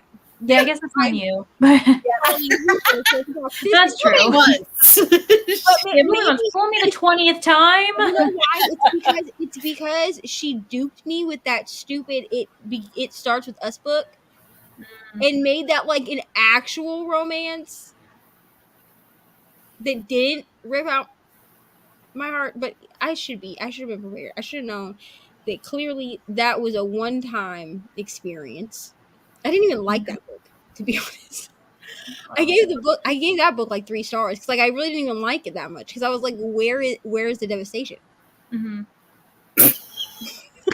You got used to it. Oh no. I read Colleen Hoover for the toxicity and the devastation. Yeah. So if you don't give me toxicity and you don't give me devastation, I'm like, where? Shame on you. Mm-hmm. Except never wasn't like that was just weird. Like I don't even know what that book was. Like I gave that 2 stars, and I was like really upset because the cover was so pretty Mm. on the bind up that I was like, this is so pretty. Like I'm not gonna get rid of it because the cover is pretty, but like it was. I'm not even really sure what happened in that book. I know. It's fine. It's fine. Okay, do we want to do a 30-minute instead of 45? I only have 17 minutes left of this book, so. I might have to go to bed. I'm wilting like a flower that has been out too long. But this is so fun, and I hope you guys enjoy this next sprint. But yeah. Bye, Leandra. Bye. Right. I'm good for whatever. Okay, we will do another sprint. Are you starting a new book? I'm actually like it's a cozy mystery, and I'm like 25% in. I'm back on my bullshit. That's what I do. Every time I pick up something that's not a dark romance, Yeah. I'm like, oh well, this was fun while it lasted. And I'm like, back on it. Which I'm about to. I have a new cover coming this week. Mm-hmm. I ordered. Have you ever seen the pop sockets that are MagSafe? No. So instead of having like this sticky crap here, Yeah. Okay. a long piece that goes like on like the mag. This is MagSafe. That goes on. I wasn't just like ripping off a pop on my head. It's like so it has like this part of it. Oh, okay.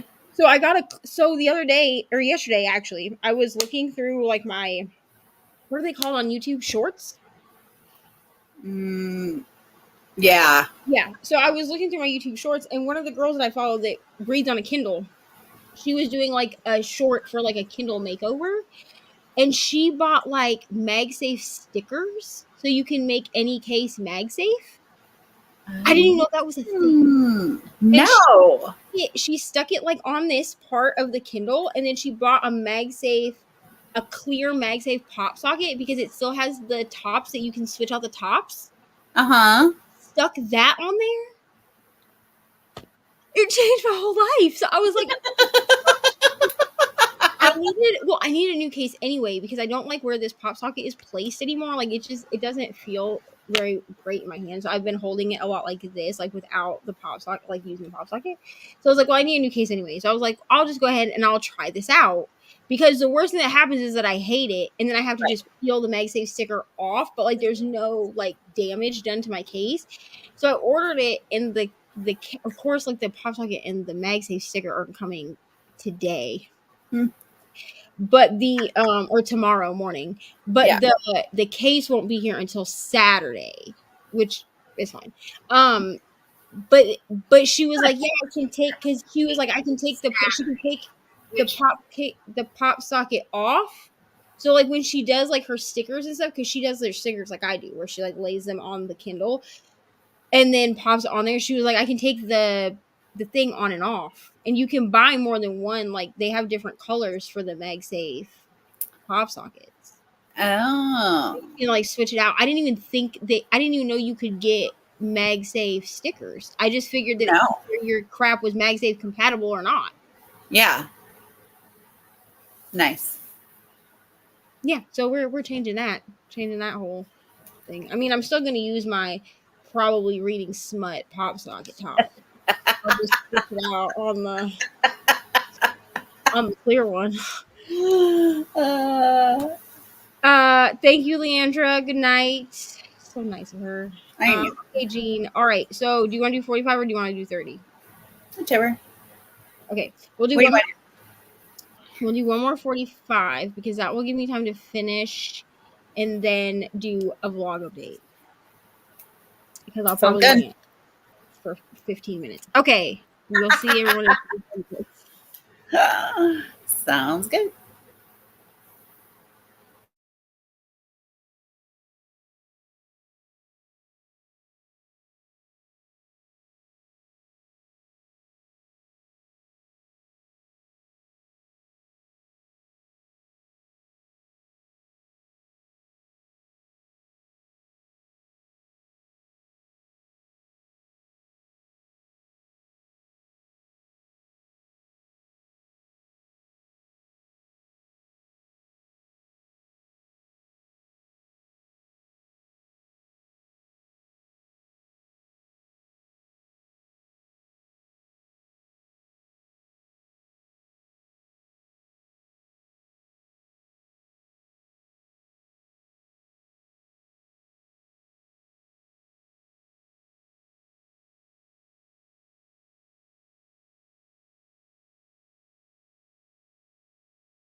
I'm You tired. okay?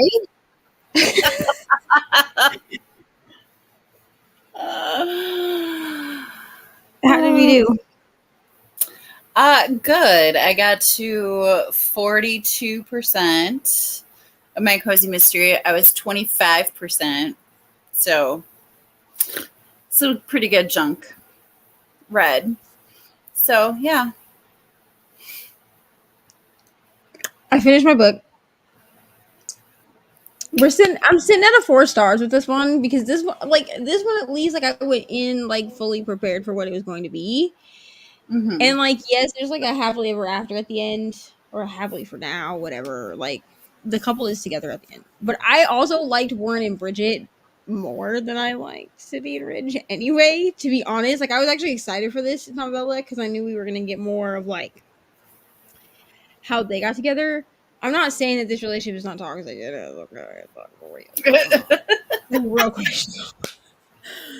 But I did like the grumpy sunshine aspect of this because it's like reverse. Like she's the grumpy one. Mm-hmm. And she's not nice. Like I need people to understand like Bridget is not a nice person. Like she's had a hard life, you know what I mean? But she's not nice, okay? She's a bitch. Like even to Warren, she's a bitch. Like she constantly calls him an asshole. So like it's not healthy, okay? No. But at least in this book, we get an explanation for why Warren watches a lot of PORN, and maybe someday, like literally on like his TV days, that's like all he watches. And I was like, this does not even make sense. Like, there's no way this man is like addicted to this, which he's not. He's not. It's explained in this book because Bridget apparently did one adult film at some point to make money. Like she needed the money like right now. So the reason that we see him watching so much of it is because he's trying to find the video she was in.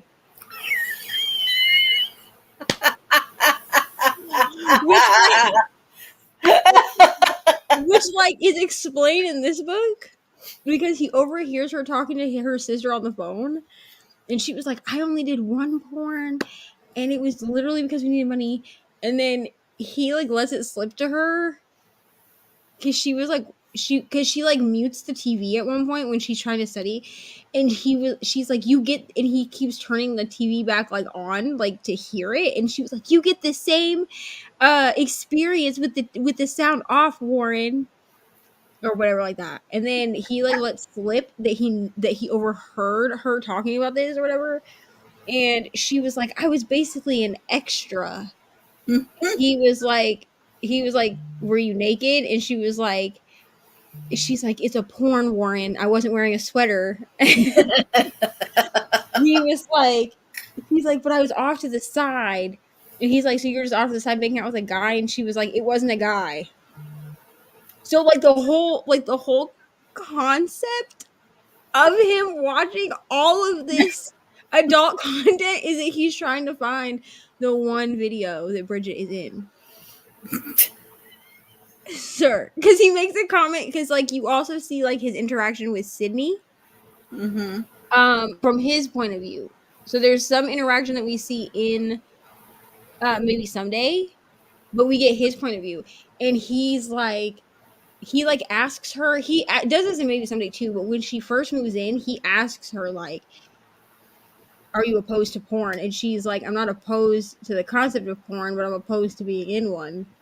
And from his point of view in this book, he was like, thank God, because I really did not need 2 times the reason to keep watching all these movies. Oh gosh. And I'm like, honestly, Warren, I love Warren. Warren is like the comedy that I need. Because I was like, there's gotta be an explanation for this. And then I got it, and I was like, wow. Like, it's not romantic or wholesome, but like, at least we got an answer, you know? Hello, Nina. Yeah, they started at 7. They were at 7. It's okay. I will be having sprints after dark tomorrow night though. But so they technically start Saturday morning at 12 a.m. You understand? So like because Bree not Bree, Brandy does her sprints on Friday nights. So when her sprints are over, y'all can come over here if you want to hang out. I did it a couple weeks ago and like it was fun. So I was like, why not do it again? 20 pages of Twin Crowns left. It's also intense right now. Yeah. So I did not read this, but Mr. Reading when Eva did by accident. When he was using my script account. Accidentally read a book. Because he didn't know what it was. He needed another book to listen to. I think it was after Legendborn. Like he had finished Legendborn, both books. And he's like, I need another book to read. So I just clicked on this. And here's the thing, ever since he listened to it, now I see it everywhere. But before he listened to it, I hadn't even seen it anywhere. I didn't even know this was a thing. So now I feel like I need to read it. 5% and wrote 5 scripts for the prompt videos for an amazing readathon. We're so close to this announcement video. The announcement video comes out later today because it's officially whatever day it is, Friday. You're welcome. Also, it is now Stuff Your Kindle Day. Go stuff your Kindles. Maybe not right now if you need to sleep, but like tomorrow. There's a lot of romance stuff on there. I know there's other stuff on there too, but really this is how I get all of like my cozy mysteries in the but it's really how I get all my like free romance. And then I just like I rearranged my Kindle again because I used to have it in different folders, and now I have all my folders by genre, which I think is better for my brain. Because originally what I did was I had like all of the books that I had purchased in one collection, and then like my library books are still in their own collection. I don't sort my library books into genres because they're library books. Right. But my Kindle Unlimited, I have like a Kindle Unlimited folder so I can keep track of how many books I have out at a time, but also put them into the genres because those are labeled. Like it says Kindle Unlimited over the top of them in your Kindle. Right. Yeah. Yeah. So the Kindle Unlimited books I do have sorted into genres and then its own Kindle Unlimited folder, but my Libby books, they just live in a Libby collection. But I think I've been missing, like, I think I haven't realized what books I have because they're just, like, especially if I've bought them, they're just all clumped into this one purchased. Right. area. So I feel like now that I have it into, like, contemporary, and then I have, like, contemporary that's not romance, and then I have, like, my romance genre. Yeah. Which all the romance is just in there. But then if it's like specifically like YA romance or YA fantasy, that's a different category. Because then if I'm like, wow, I'm really in the mood for that's really smart. I can go find a smut book. Yeah. Like, oh, I'm really in the mood for a YA, because sometimes like I want a romance, but I don't want the smut. Even though I'm the smut queen, you know what I mean? Right. But sometimes I'm like, I would just like a nice, wholesome YA romance. Now I can just go to the YA romance section and be like, oh, this looks cute, and read it. Yeah. Yeah. So I did that at work. It took me like an hour and a half because I had to also make orders. So how do you make folders? I've never done this before. In your collections? Oh, So here's a collection. Are you on? I've started doing this. Are you on your telephone? Yes. Telephone. Why did I say telephone? Wow.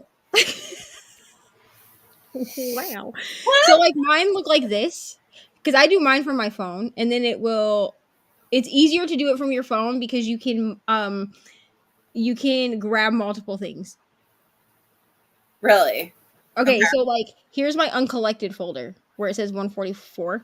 Now this is not stuff that I'm actually I have 1,577 okay. uncollected.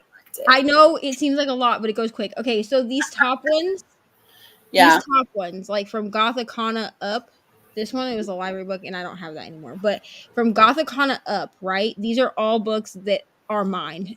All of these are like either audiobooks or they're Mariah's books because we share, like we have our two accounts like melded together. Right. Does that make sense? Okay. So I'll just grab all these because these are all the ones that I grabbed from. These were the ones that I found that were free last night for Stuff Your Kindle Day. Okay. If you long press on a cover like this, Okay. it will pop up with a menu. If you hit select multiple items, then you can go through and you can click all the items that you want to Right. store. Okay. And then you can hit actions at the top and it'll say add to collection. Okay. You hit add to collection and then you just find the collection. So like all these ones are romance books. So I would put them all into my romance and then there it is. Like it's in there. It's gone. Like Are it's you looking at your uncollected folder? So if I go to my uncollected folder and yeah. I long hold this book, which Yeah. is Cozy Mystery. Yeah. Come on. Okay. So then it just looks like this. Like there's no actions. Do I hit the Does it three give you dots? actions? Yeah. So then it says mark as read, book details, permanently delete, and download. That's it. That's all it says.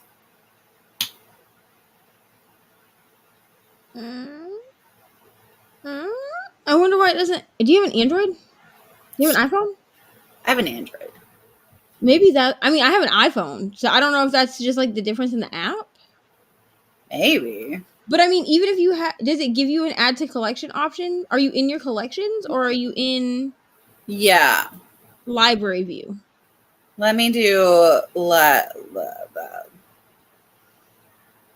Bree's saying maybe update the app. maybe. Because like mine, like I think even let me switch to library view. I don't usually hit. Okay, so even in like my grid view, like this. Yeah. Oh wow, I need to open up my grid view and like return these books. Okay, so here's the thing. When I first started reading library books, Libby books on my Kindle, I didn't know that you could return them to the library. Like I didn't know that was an action that you could do. So I just never got rid of them. I have like over 200 books checked out from the library that aren't actually checked out. It's besides the point. Okay. Right. Like, as it just sits there. Right, because like it returns it on their end, but it just sits in my Kindle forever. Yeah. Okay, so this is my library view. So even in library view, when I long press, it brings up those same things. Book details, add to collection, mark as read, recommended this book, download, permanently delete, select multiple items. Okay, that did that.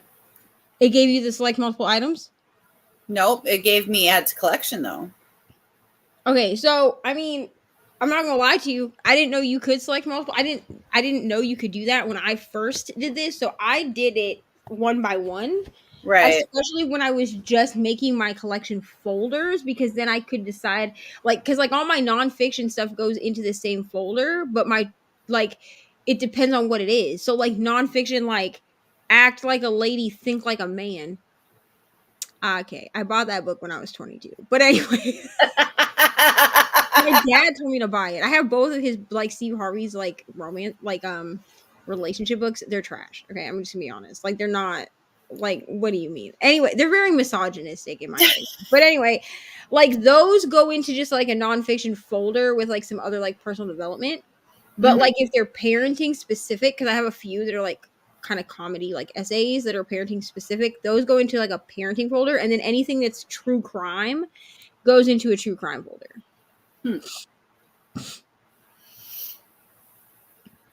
But I mean, I basically just like live in the collections view. Yeah. Because then I can be like, oh, I want to read XYZ. Like I want to read whatever. Oh, and I guess my arcs are sorted by where I got the arc from. They're not sorted by genre, because I would never remember that they were a freaking arc if I do it that way. Oh. I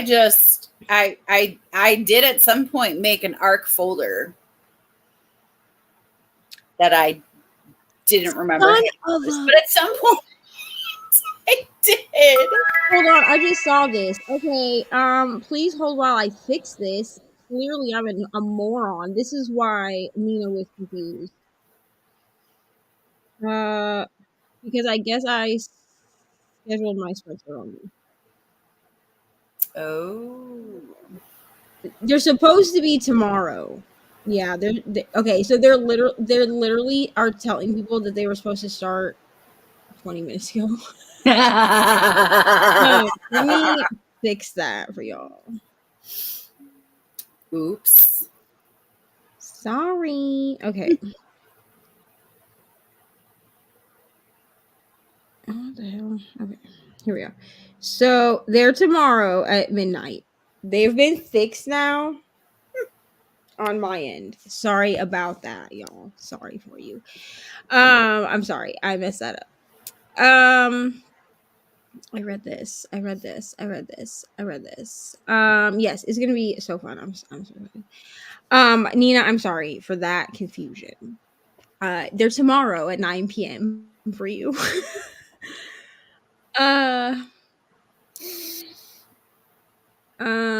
It comes out Saturday. I'm sorry, Saturday. It comes out Saturday, 2 p.m. I'm just so excited. You know what I mean? It's really good. Haven't decided whether it's a 4 or 5-star read yet, though. Wonderful. Do I need to do this do I need to do a video for this? Because I could. Because what I was gonna do is I was just gonna do like behind the scenes sprints with Kelsey and Brittany, because they were the only two that said they wanted to do it.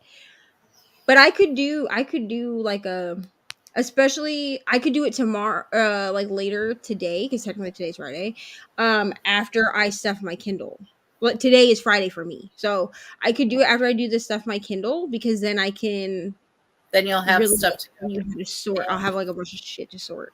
All right, I'll do that tomorrow. I'll plan that. So you're gonna get a bonus video this week, apparently. They're all done. It's okay. It's fine. We're gonna have more on Saturday at midnight. Not today at midnight. Okay. All right. Saturday morning at midnight. We're just skipping the end of June. I mean, it's fine. It's fine. To be honest, who needs this? It was like the least June month, like June I've ever Juned. To be honest, like I don't what happened this month.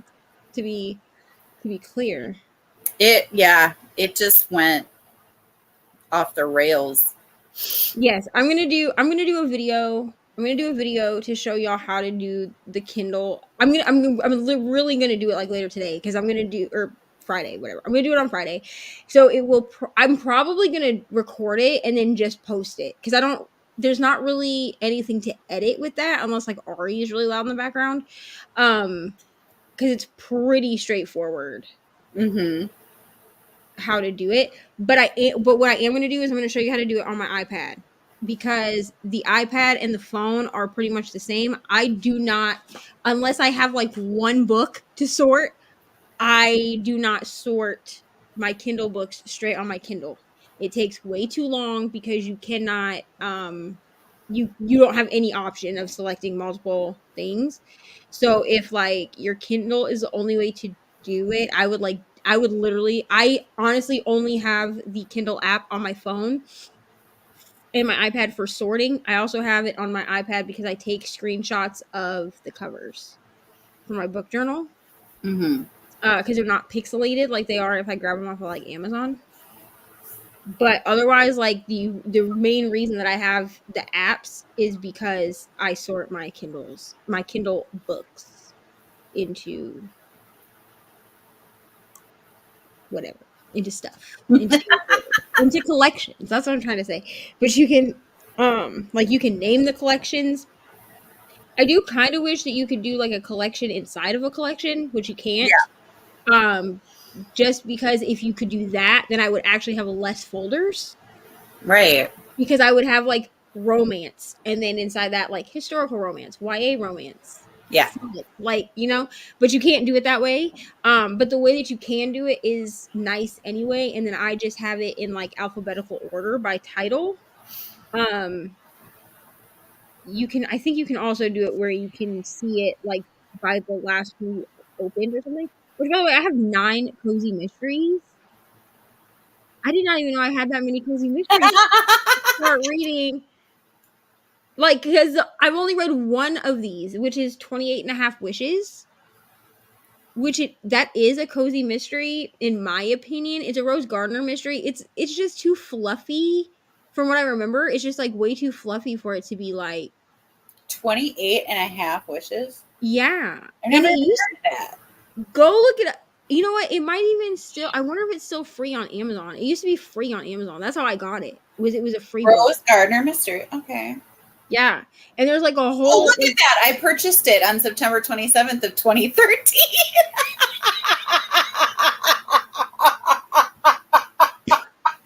That's so long ago. I mean, honestly, that's probably about the time that I bought it too, because I actually have most of the series on my iPad, like on my Apple Books. Because when I went from using a Kindle to using an iPad Mini, I was buying books straight on Apple Books. I don't know why I did that.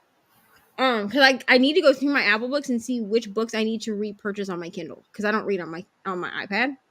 But I remember it just being like a really just like a really cute, like a wholesome, you know what I mean? Like, obviously there's mystery to it, you know what I mean? So it's suspenseful.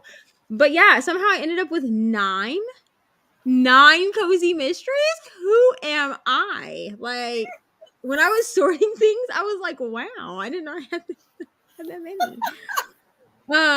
My romance, I think, is the biggest genre though.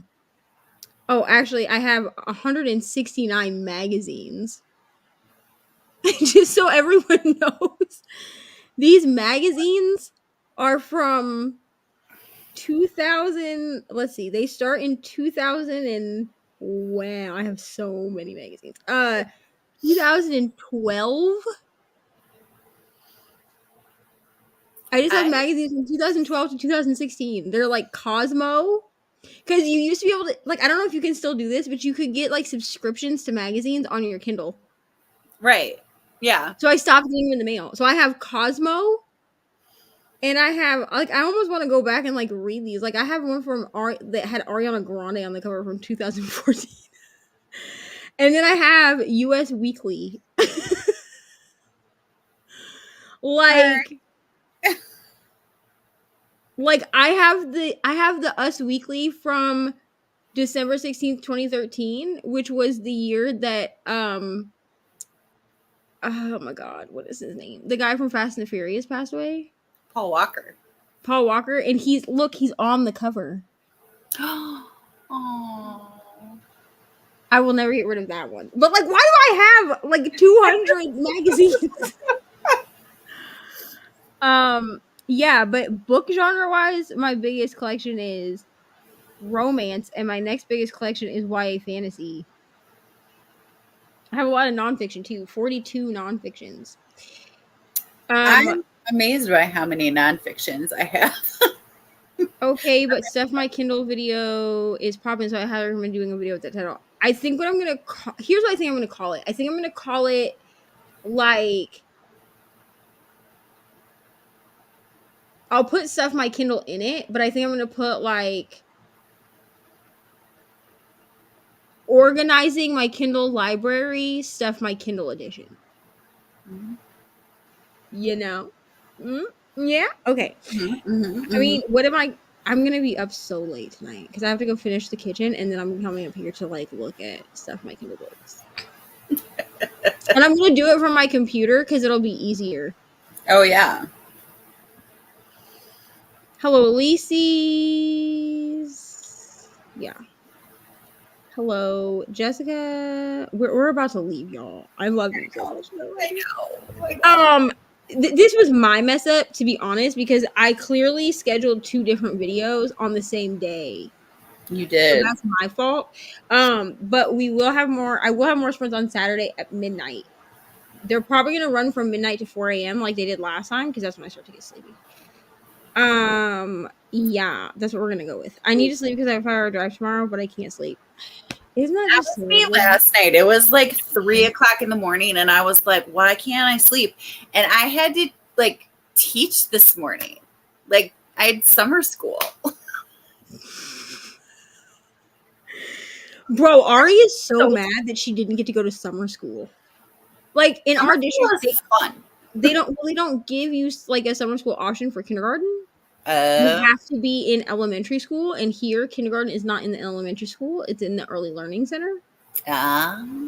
And so I was like, if you want, and then she's like, well, next year when I'm in first grade, I'm going to do Sunday school. I was like, okay, so you're not going to your grandpa's house for 3 weeks? Well, I guess I'll just go to grandpa's instead. I'm like, if you want to do summer school, bro, like that's cool. when is your summer school in June? Yeah, so they get out of school in May, and then I think the neighbor lady down the street. I think she said, because her daughter is in summer school, I think she said that they got like 2 weeks off, like after school ended. So it started like mid-ish June. Because my kids, like my students, ended June 3rd and June 6th. Summer school started, or June 5th.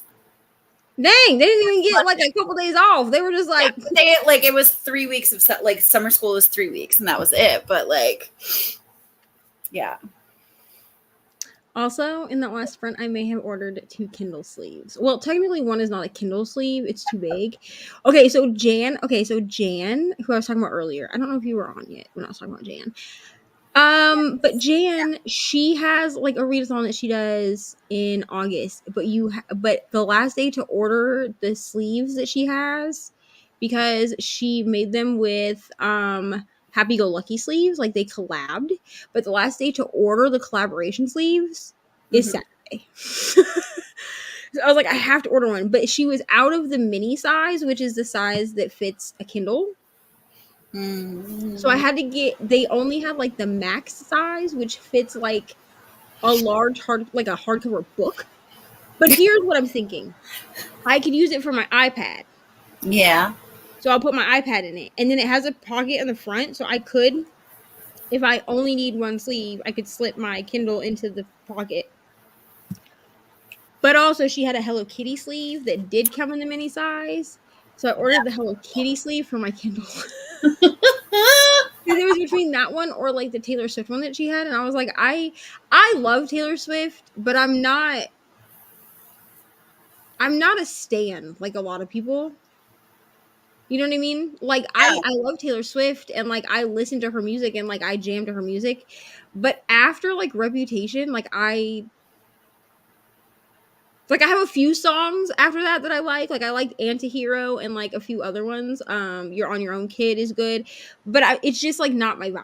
You know what I mean? Like I like the country pop Taylor Swift. Like that's just where I sit nicely. Me too. And I mean, it was like cool. But I love Shake It Off.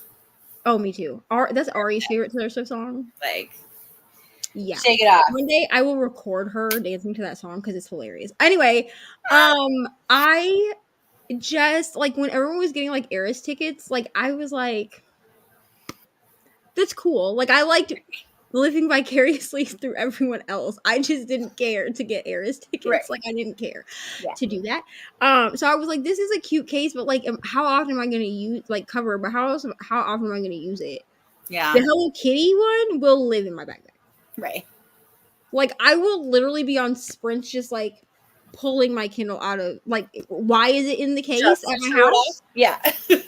Well, no, but I'll be like, yeah, look how cute. And then like you're going to see me like pull out my smut sticker covered Kindle out of my wholesome Hello Kitty sleeve. You know what I mean? I stan Hello Kitty though. Hello Kitty and Harley Quinn are like my soul, you know? I could. I mean, Amy, I think is going to go to bed. I can do. Y'all let me know in the comments if you want another sprint. I can do another sprint. Like I don't need to go to bed anytime.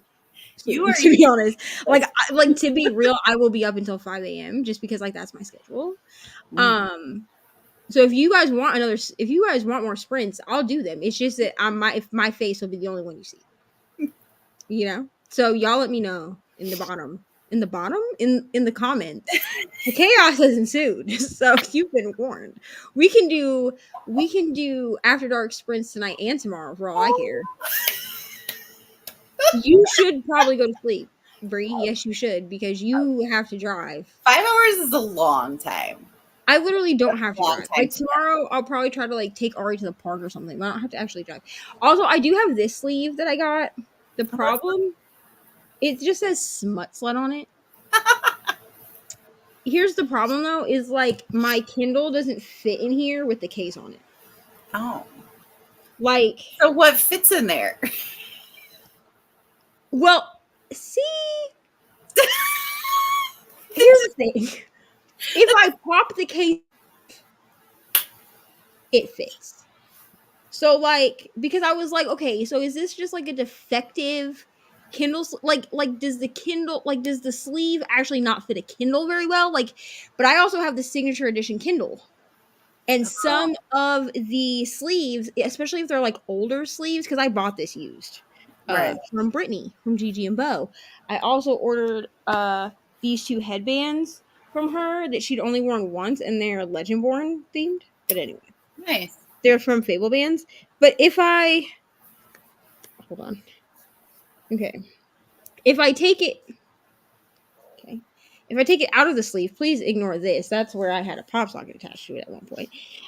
If I take it out of the case and just like this, it fits perfectly fine. So it's just not meant for a case to be on it, but I don't read on my Kindle without the case. Right. Who does? Like, we're not barbarians. Here's the thing. I don't think. Okay. Here's the thing. I've always my first Kindle I ever bought like in 2020, 2021, something like that. So the first Kindle Paperwhite I ever bought, because before that the Kindle I had was a Kindle Fire, which is fine. Like I don't judge you. Right. I have a Kindle Fire. The first Kindle Paperwhite that I bought, which I bought after my doctor actually suggested it to me, because I was reading on an iPad mini and she was like, you have migraines, ma'am, maybe buy a Kindle, like Kindles are great. And then I was like, I don't know what that is. Like I was like, the last Kindle I had was 15 years ago and it was a Kindle Fire. And she was like, no. And so she like sent me a link. The first Kindle Paperwhite I ever bought, I did not have a screen protector or a cover on it. So I just like it would have fit in here because I just like stuck a pop socket to the back, which I did that on this one because my Kindle came before my case and I got impatient and I wanted to read on it.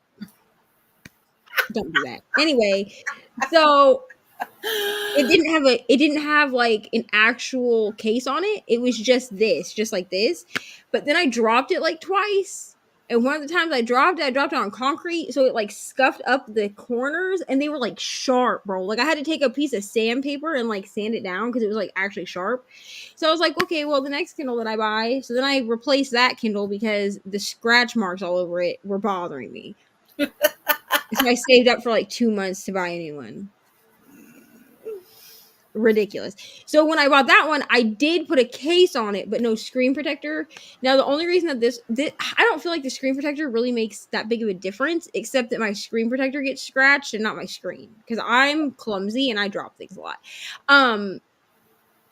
So I don't have a screen protector on my Kindle, but I do on my phone. So like when that as far as the screen protector on the Kindle, because it's a matte, like it came with this case, which this is the best quality case that I found on clear case that I found on Amazon, to be honest.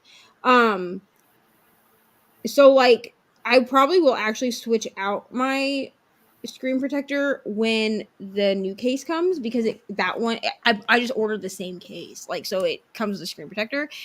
It doesn't really do anything for like the quality of reading, right, but it keeps my screen from getting scratched up. And because these Kindles are just like, this is the signature edition, but it's still just the plastic backing, like I keep a case on it. So I just feel like, why would you not make the sleeves big enough for the cases? But I guess I don't know how long ago she bought this.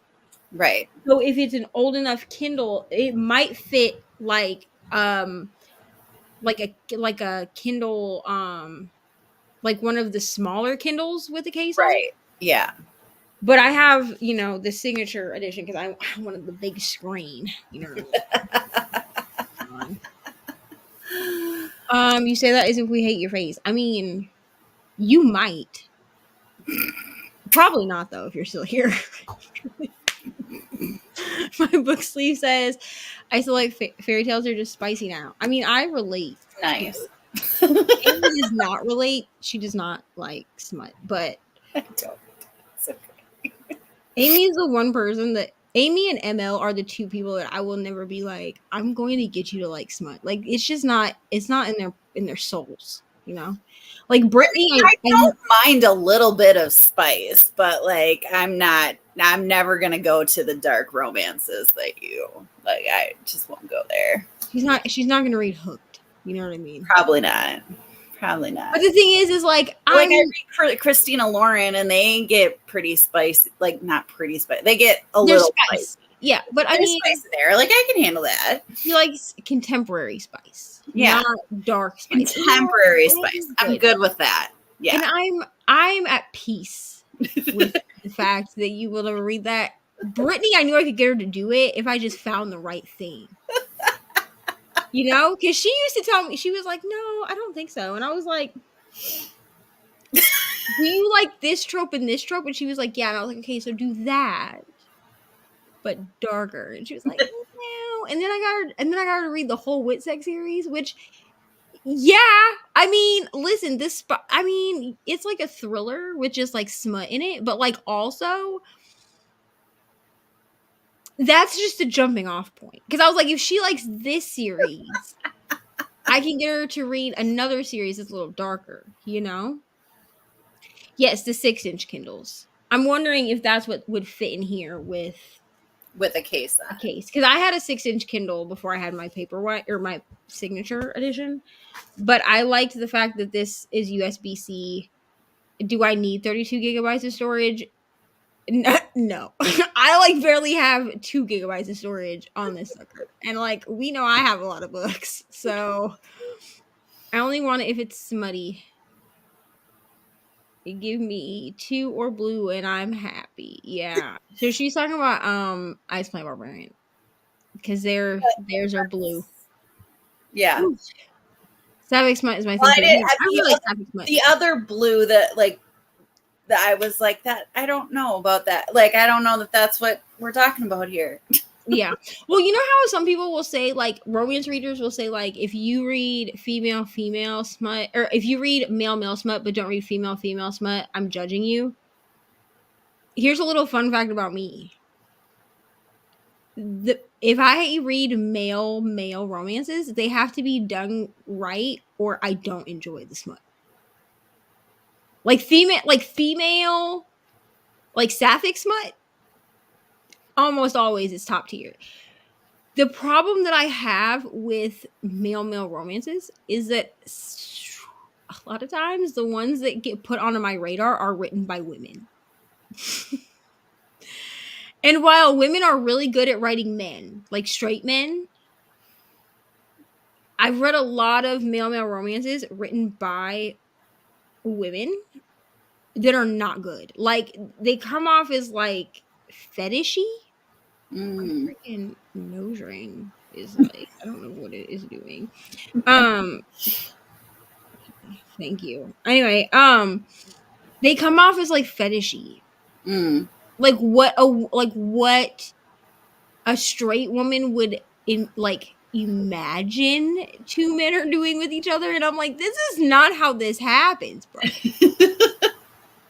Like, what are you doing? Like, I have Diana Roman on my. I read her book. I can't remember what it's called right now, but I have it on, and I actually have like a print that she did. I don't know. I was on her ARC team. I didn't realize she wrote male romance. I'm gonna be honest. I was on her ARC team, and then she put a bunch of, like, all of us that were on the ARC team, she put us in like a drawing, and I like won the drawing. Is the only thing I've ever won in my life. But and so I got like a print, like a signed print of one of the models that she used for her cover, and like a special edition book, and like all of this stuff. Like I think she sold the special edition books eventually, but it was like months after. And like her book was fine. Like I think I gave it 4 stars. But even her book came off as fetishy to me, and she said that she like talked to men in her life that are gay, and I'm like, okay, yeah, I don't, and I can always tell when a male romance is written by a straight woman. I don't mind, so like, what is that one? Oh shoot, what is that book? Bree will know it. It's like The Bachelor, but the guy that's supposed to be like the bachelor, like it's like that kind of premise, but he like falls in love with his handler. The Charm Offensive. That's what I'm trying to think of. See, I knew if I got it rolling, I could get it. The Charm Offensive. That book, I'm pretty sure it's written by a woman, but I think that she is somewhere on the LGBTQ Yep, she knew it. line. Yes. I knew she would. But I feel either that or she did like extensive research, because she was literally like there were characters explaining to other characters what different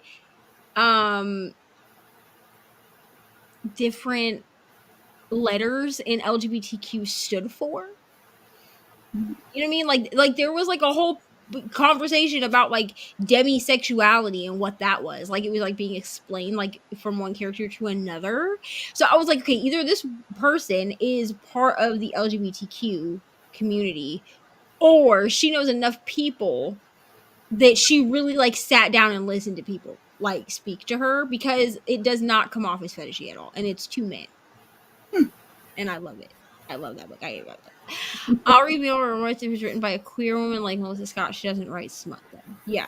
Which, that's fine too. I even find that if it's not a smutty book, if it's a male romance written by a straight woman, it's just terrible. Like it's not like it's not good, because like what are you writing?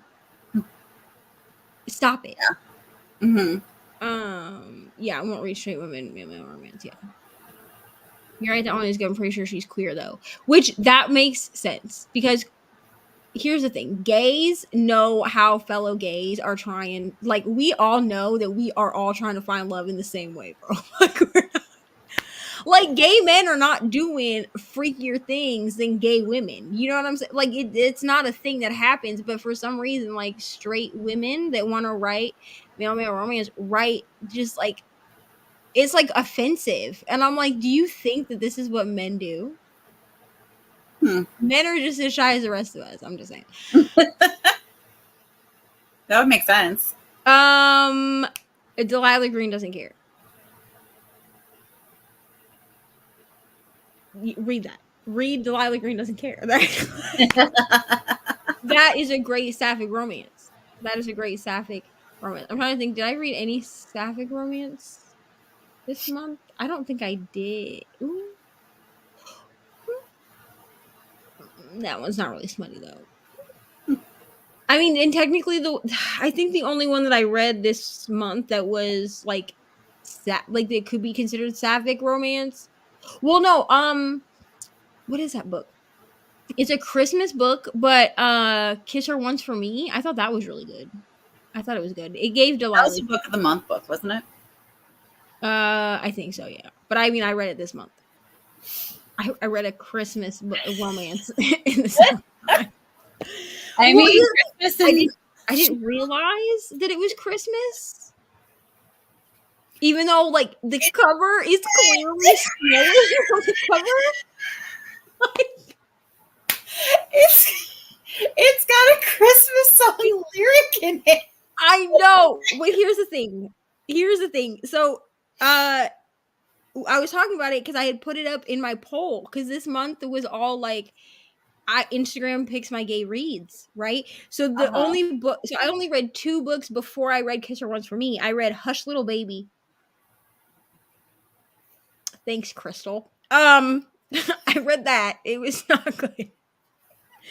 It was a 29-page erotic horror short, and it was 1 star.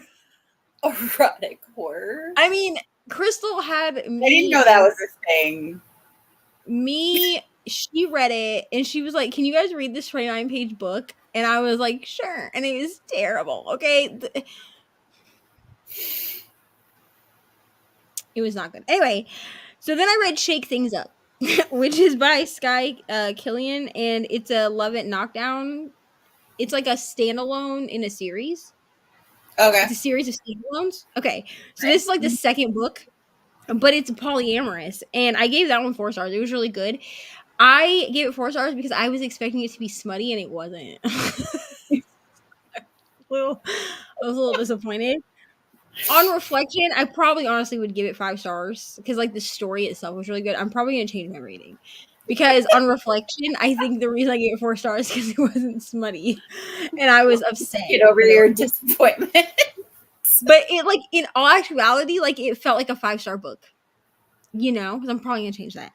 But then I read Kiss Her Once for Me. That I listened to that because I was slumpy and I was like, I need to listen to this. Here's the thing.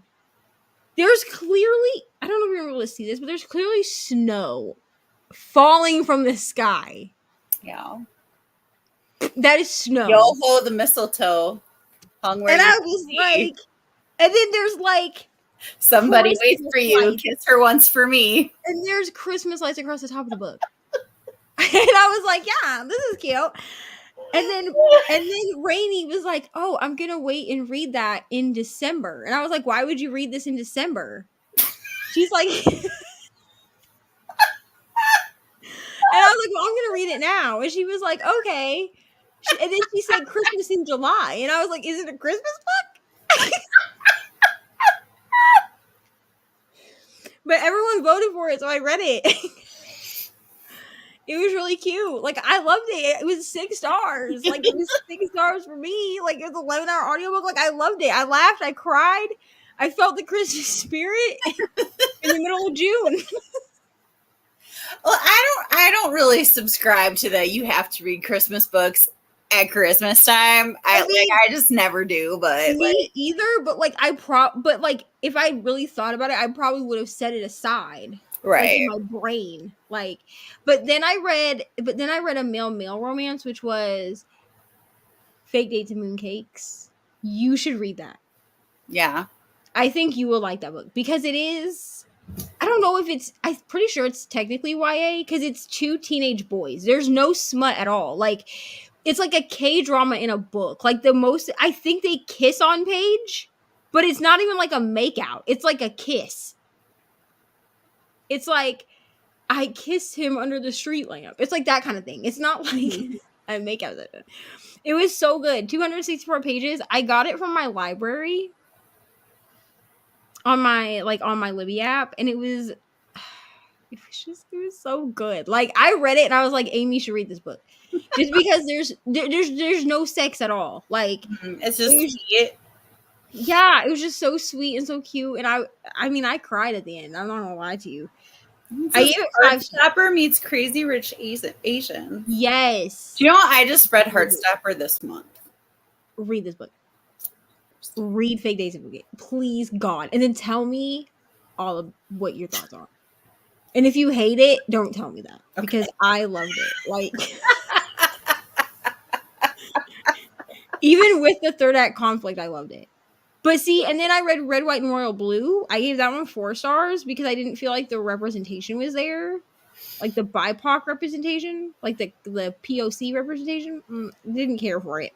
I mean, Casey McQuiston is fine. I just, like, the writing was fine. I just felt like you could have made us know that one of our main characters was Mexican American in more ways than mentioning it like 2 times and then having his dad speak Spanish. Like, there could have been better representation. And then I read Page Boy. Well, actually, before that, I read Priest. You don't want to read that book. No. And then I listened to Page Boy. Okay, that would probably be interesting. So no. Good. Oh, no, good. It was so good. I gave it 5 stars, but have the Kleenex. Okay? Because it really is, like, heart-wrenching. And then I read Midnight Mass. You don't want to read that either. That's after Priest. So it's like a novella after Priest. You don't. No. If you read that, I'm going to be like, Amy. No, man. What are you doing? What are you doing? Melissa's, I don't know how to say that, but the series is great. It's fantasy, medieval, Law and Order. I'm sorry. Let me just take a picture of that. I'm like Brittany over here, just like taking pictures of comments. Or she just like hit the print screen button and then it's like screenshots. Oh, I could do that. Gay sapphic romance doesn't have to be traumatic or abusive. Some of the ones I've read are like that, and it's not a fun time. I don't remember Delilah Green really being. It wasn't abusive. I don't remember it being. I mean, other than like the issues that she has like with her family, but like it wasn't like traumatic. I don't think. I don't remember it being dramatic. Maybe in August. Yeah, aren't we all in August at this freaking point? Love at First Set is a really cute sapphic romance that has sweet awkward gaze. Definitely all of the ones in the Delilah Green Doesn't Care series. Yeah, I need to also read Astrid Parker, whatever it is. I need to read that one. I wasn't going to. I was going to skip it and just read Iris's book, but Bree said I need to read it, so I need to read it. He writes such respectful romances, and they are hot, beautiful, and cool. Yeah. Written in the Stars is a loose Pride and Prejudice retelling, but sapphic. You just go to Bree for all your recommendations. That's what I do. I'm like, hey Bree, what gay books can I read? Thanks.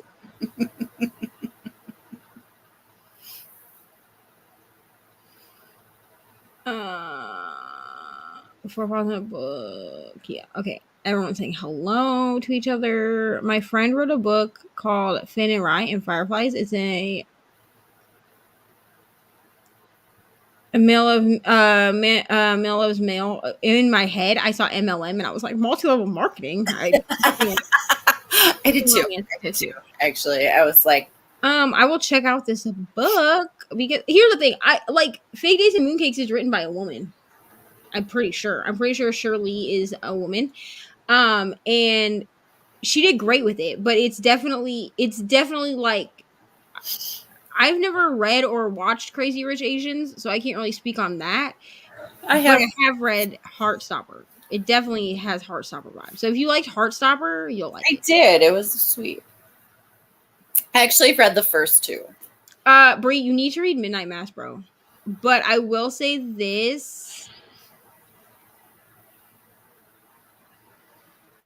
I'm gonna give you a trigger warning for miscarriage. I talk about it in my Week in the Life vlog that I just posted. Because I didn't know that was part of the story. And as someone who's gone through 2 miscarriages, like it was like a punch in the face. Like I was literally trying to relax in the bath before I went to work and then read it. So then I just ended up crying in the bath. So I will say that. But I need to read the next one. What is it? Sinner? I need to read that one. I need someone to teach me how y'all make these post all the books you read in a month. I made mine in Google Slides. I made mine in Canva. Well, technically, although I haven't made one in a while. The ones that people see me post like on my stories and stuff, I actually bought those for my friend because I wanted them to match my book journal, which I got from that same friend. But I have changed out basically I just use her template and then I just change the colors and the pattern on the background. But it's really easy to do if you do it in Canva. And then I just pull all of my images from my camera roll because I use my iPad. I use Canva on my iPad. So I take screenshots of the covers in the Kindle app and then I import them that way. But I do it in Canva because you can get the frames on Canva and then you just literally just drag and drop the pictures. I think some people will do it where they like make the template in Canva. I've done it where I've like made the template in Canva and then imported it into like GoodNotes, which is what I use for my journaling and my planners. The problem is and then you have to you have to size everything, and that can kind of be a pain in the butt if you don't want to have to do that. So I have to pick up one of the freaking hockey romances, see what all the hype is about. I've been in Fantasyland for far too long. It's something to shake things up a bit. Well, I've only read one hockey romance, and that was Pucking Around. I highly recommend it, but it is like 800 pages. So, was it worth 800 pages? Yeah, it was. Could it have been shorter? Also, yes. Midnight Mass is so much better than Priest. I don't agree with that. Me personally, I don't agree with that. I gave Midnight Priest. I gave Midnight Mass 4 stars, mostly because I didn't feel like I got like there was no trigger warning for the miscarriage thing. I gave Priest 6 stars, baby. Like I love that book. You're welcome. It triggered for me if I don't know what's coming. Yeah, it was definitely like I definitely went from like, yeah, this is a good time to like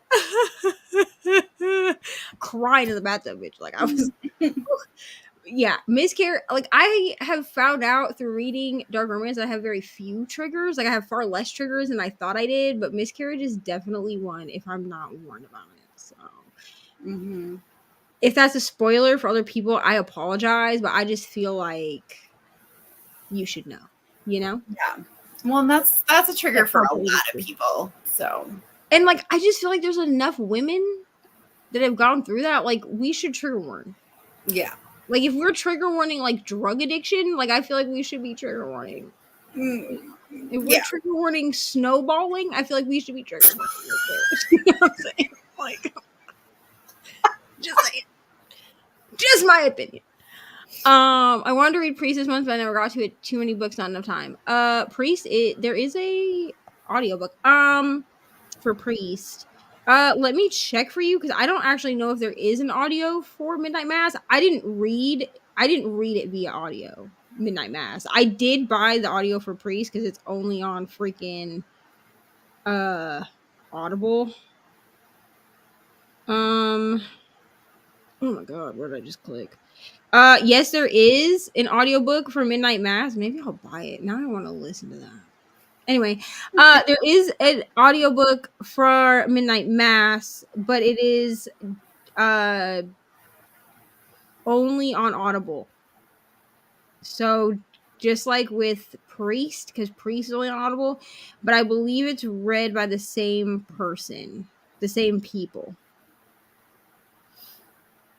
that read that read Priest. I think it's the same. I'll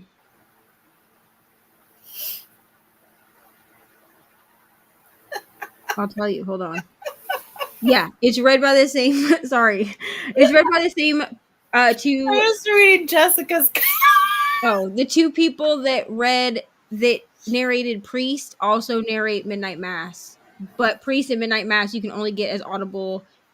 They're Audible exclusives, but Sinner and Saint I'm pretty sure you can get other places.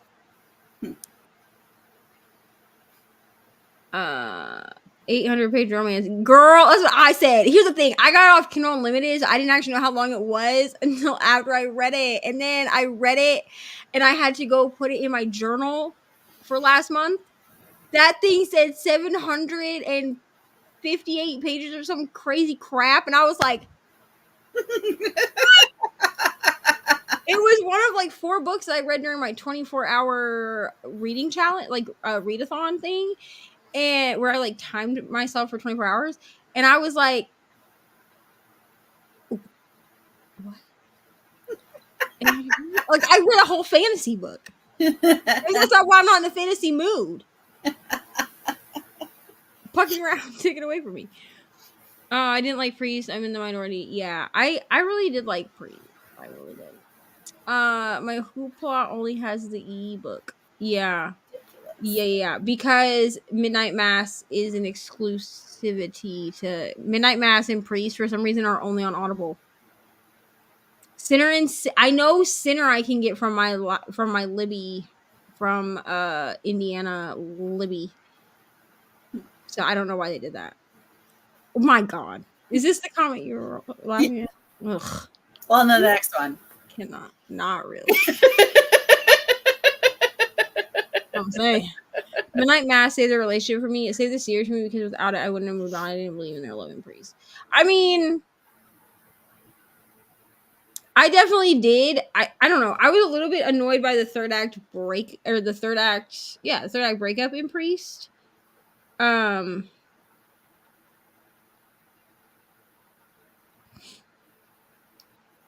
Yeah, like I was a little bit annoyed by the third act breakup in Priest, but otherwise, but here's the thing, like I've just stopped judging books on their third act breakup. Like unless it's really something that's just stupid as hell. Like I just don't, because almost every romance book that I pick up has a third act breakup. Like, so at this point, I'm just like, you know what, girl, it has a third act breakup. Like literally the only one that I've read in recent history that doesn't have a third act breakup was Pucking Around. There really was not a third act conflict, but I think that it's because it was polyamorous with 4 people. You feel what I'm saying? So like the way they wrote the poly rep in that is why there wasn't a third act breakup. But otherwise, I'm just like, you know what? Every book is gonna have a third act breakup. It's fine. Because I used to like dock a whole star for that, for how stupid the third act breakup was.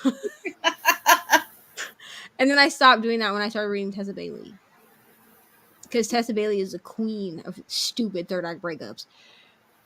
I'm not using a credit for a novella. I'll just physically read it. Yeah, I think it took me like 4 hours to read or something, dude. Like it didn't take long. And by 4 hours, I mean 4 hours because I was at work. Like it was a really quick read. It's only 193 pages. So I would just read it with your eyeballs. Priest, I just like gave in and got the audiobook at like 50% in because it's 354 pages. And I just wanted to find out what happened. You know what I mean? It was a little weird to listen to because I was listening to it at work last time. Sinner and Saint are on Scribd. Yeah, they might be on Scribd too. Very insta love. I mean, with this book though, I expected that, truthfully, because of the fact that he falls in love with not the way she looks, but like the way that she sounds and stuff from inside the confessional. So like I don't know. Maybe it's just like my Love Is Blind heart, because like I love that show. Like it's trash, okay, but like I love it. Probably be just where they all go on Audible soon. Yeah, because they probably will. I need to finish the last 2. I gave Priest 5 stars just because of deconstructing. Same. Same. Because I probably, honestly, like if I had read it as like a not, like never being a religious person or as a still religious person, it probably would have not gotten a 6 star for me. Like it probably wouldn't have been a best book of the year for me. But with the deconstructing, because I've deconstructed my faith a lot and then reading Priest, I was like, but I gave y'all a warning, okay? I gave y'all a warning that if you are still very religious, don't read this book because it's going to be offensive. Like, you're going to be offended. My grandma watches my videos, which is mostly why I said that, because my grandma will pick things up that I've read. Grandma, this is not for you if you're watching this replay right now. Do not read it. I kept getting nervous they would get caught screwing the church. I mean, me too, but that was the thrill of it. You know what I mean? Like, is somebody gonna walk in? No. Okay. All right. It probably is. It's so sacrilegious. Like I pray my grandma does not read it. Like I pray my grandma does not watch that video and then it's like, oh, Geneva liked this book, let me go read it. And then because she will be offended. Like she's very, like my grandma is still very religious, you know what I mean? She's deconstructed some, but she's still not deconstructed enough, you know what I mean? Like the fact that they were literally having sex in the church, like in the church, like where anyone could walk in and see, my grandma will be clutching her pearls, talking about. Oh yeah, at the altar, yeah. I've never been very religious, so it didn't bother me, yeah. Yeah, the altar, bro. And then this, when he used the holy oils, bro, I was like, what are you doing? Listen, I grew up in the Catholic Church, okay? So, like, everything they were talking about, like, when he started, I was like, I'm like blushing right now because I was just like, God is coming down to smite you. Like Jesus is gonna smite you in the church. Like he's gonna come up off the crucifix, like the big Jesus that they have up there. Yeah, he's gonna come down and just. I was just like, and then he explained to her what they were, because like she was not like a religious person. She just like stumbled into the church type shit, right? And he was like, "Do you know what these are?" And then he like explained to her what the oils were, and I was like, "That is not lube, my friend. That's what you used it for, but it's not. That was not Jesus's intent." Innovative way of using them. It certainly was. It certainly was. I was for sure convinced they were going to get caught. I kept looking at the door to church. In my mind, I was there. Me too. In my mind, I was like hovered over the top of them, just like watching this scene play out. And I was like looking at that church door, like, nobody's going to walk in? Okay, great. I was like, holy crap, this is wild. Please don't get caught. I was too. And here's the thing is, I was afraid they were going to get caught by one of the other priests in the church. That's what I was scared of, because I was like, oof. Maybe it would depend on. I mean, I feel like theoretically the oils could be safe depending on which oil he used. You know, as far as having an infection. Plus, like if she went home and showered, maybe not.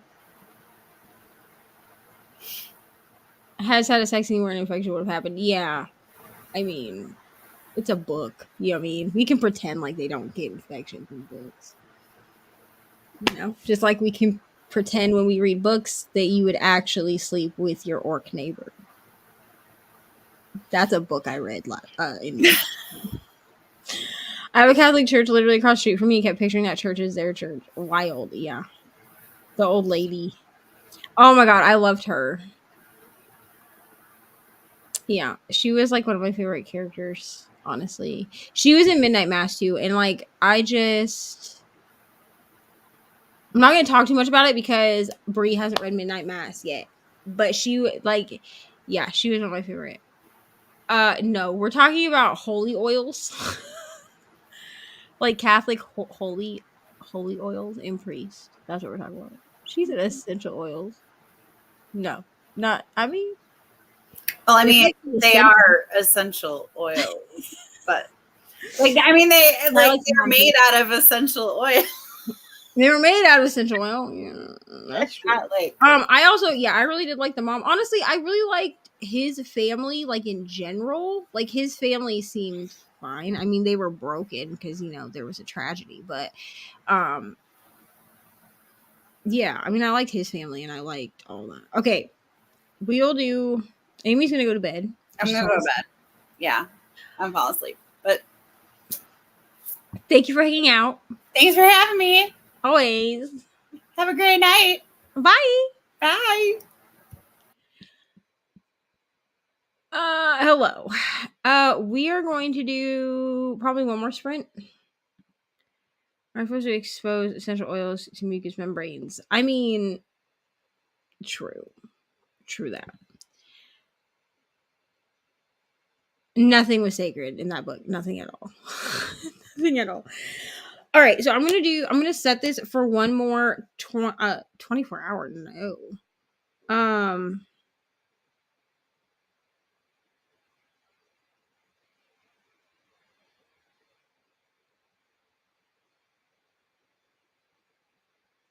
Anyway, I'm going to go ahead. I'm going to set one more 45-minute sprint. I'm going to do some things now that I have this book done. I'm going to. I don't know what I'm going to read. I might start an audio. Or something, but I'm going to go downstairs and finish my dishes while this is going. But this way we can have one more sprint for those that missed. We'll run one more 45-minute sprint and then we'll come back, we'll chat, and then that'll be it. Good night, Bree. Thank you for hanging out. All right. I will see y'all in 45.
Hello.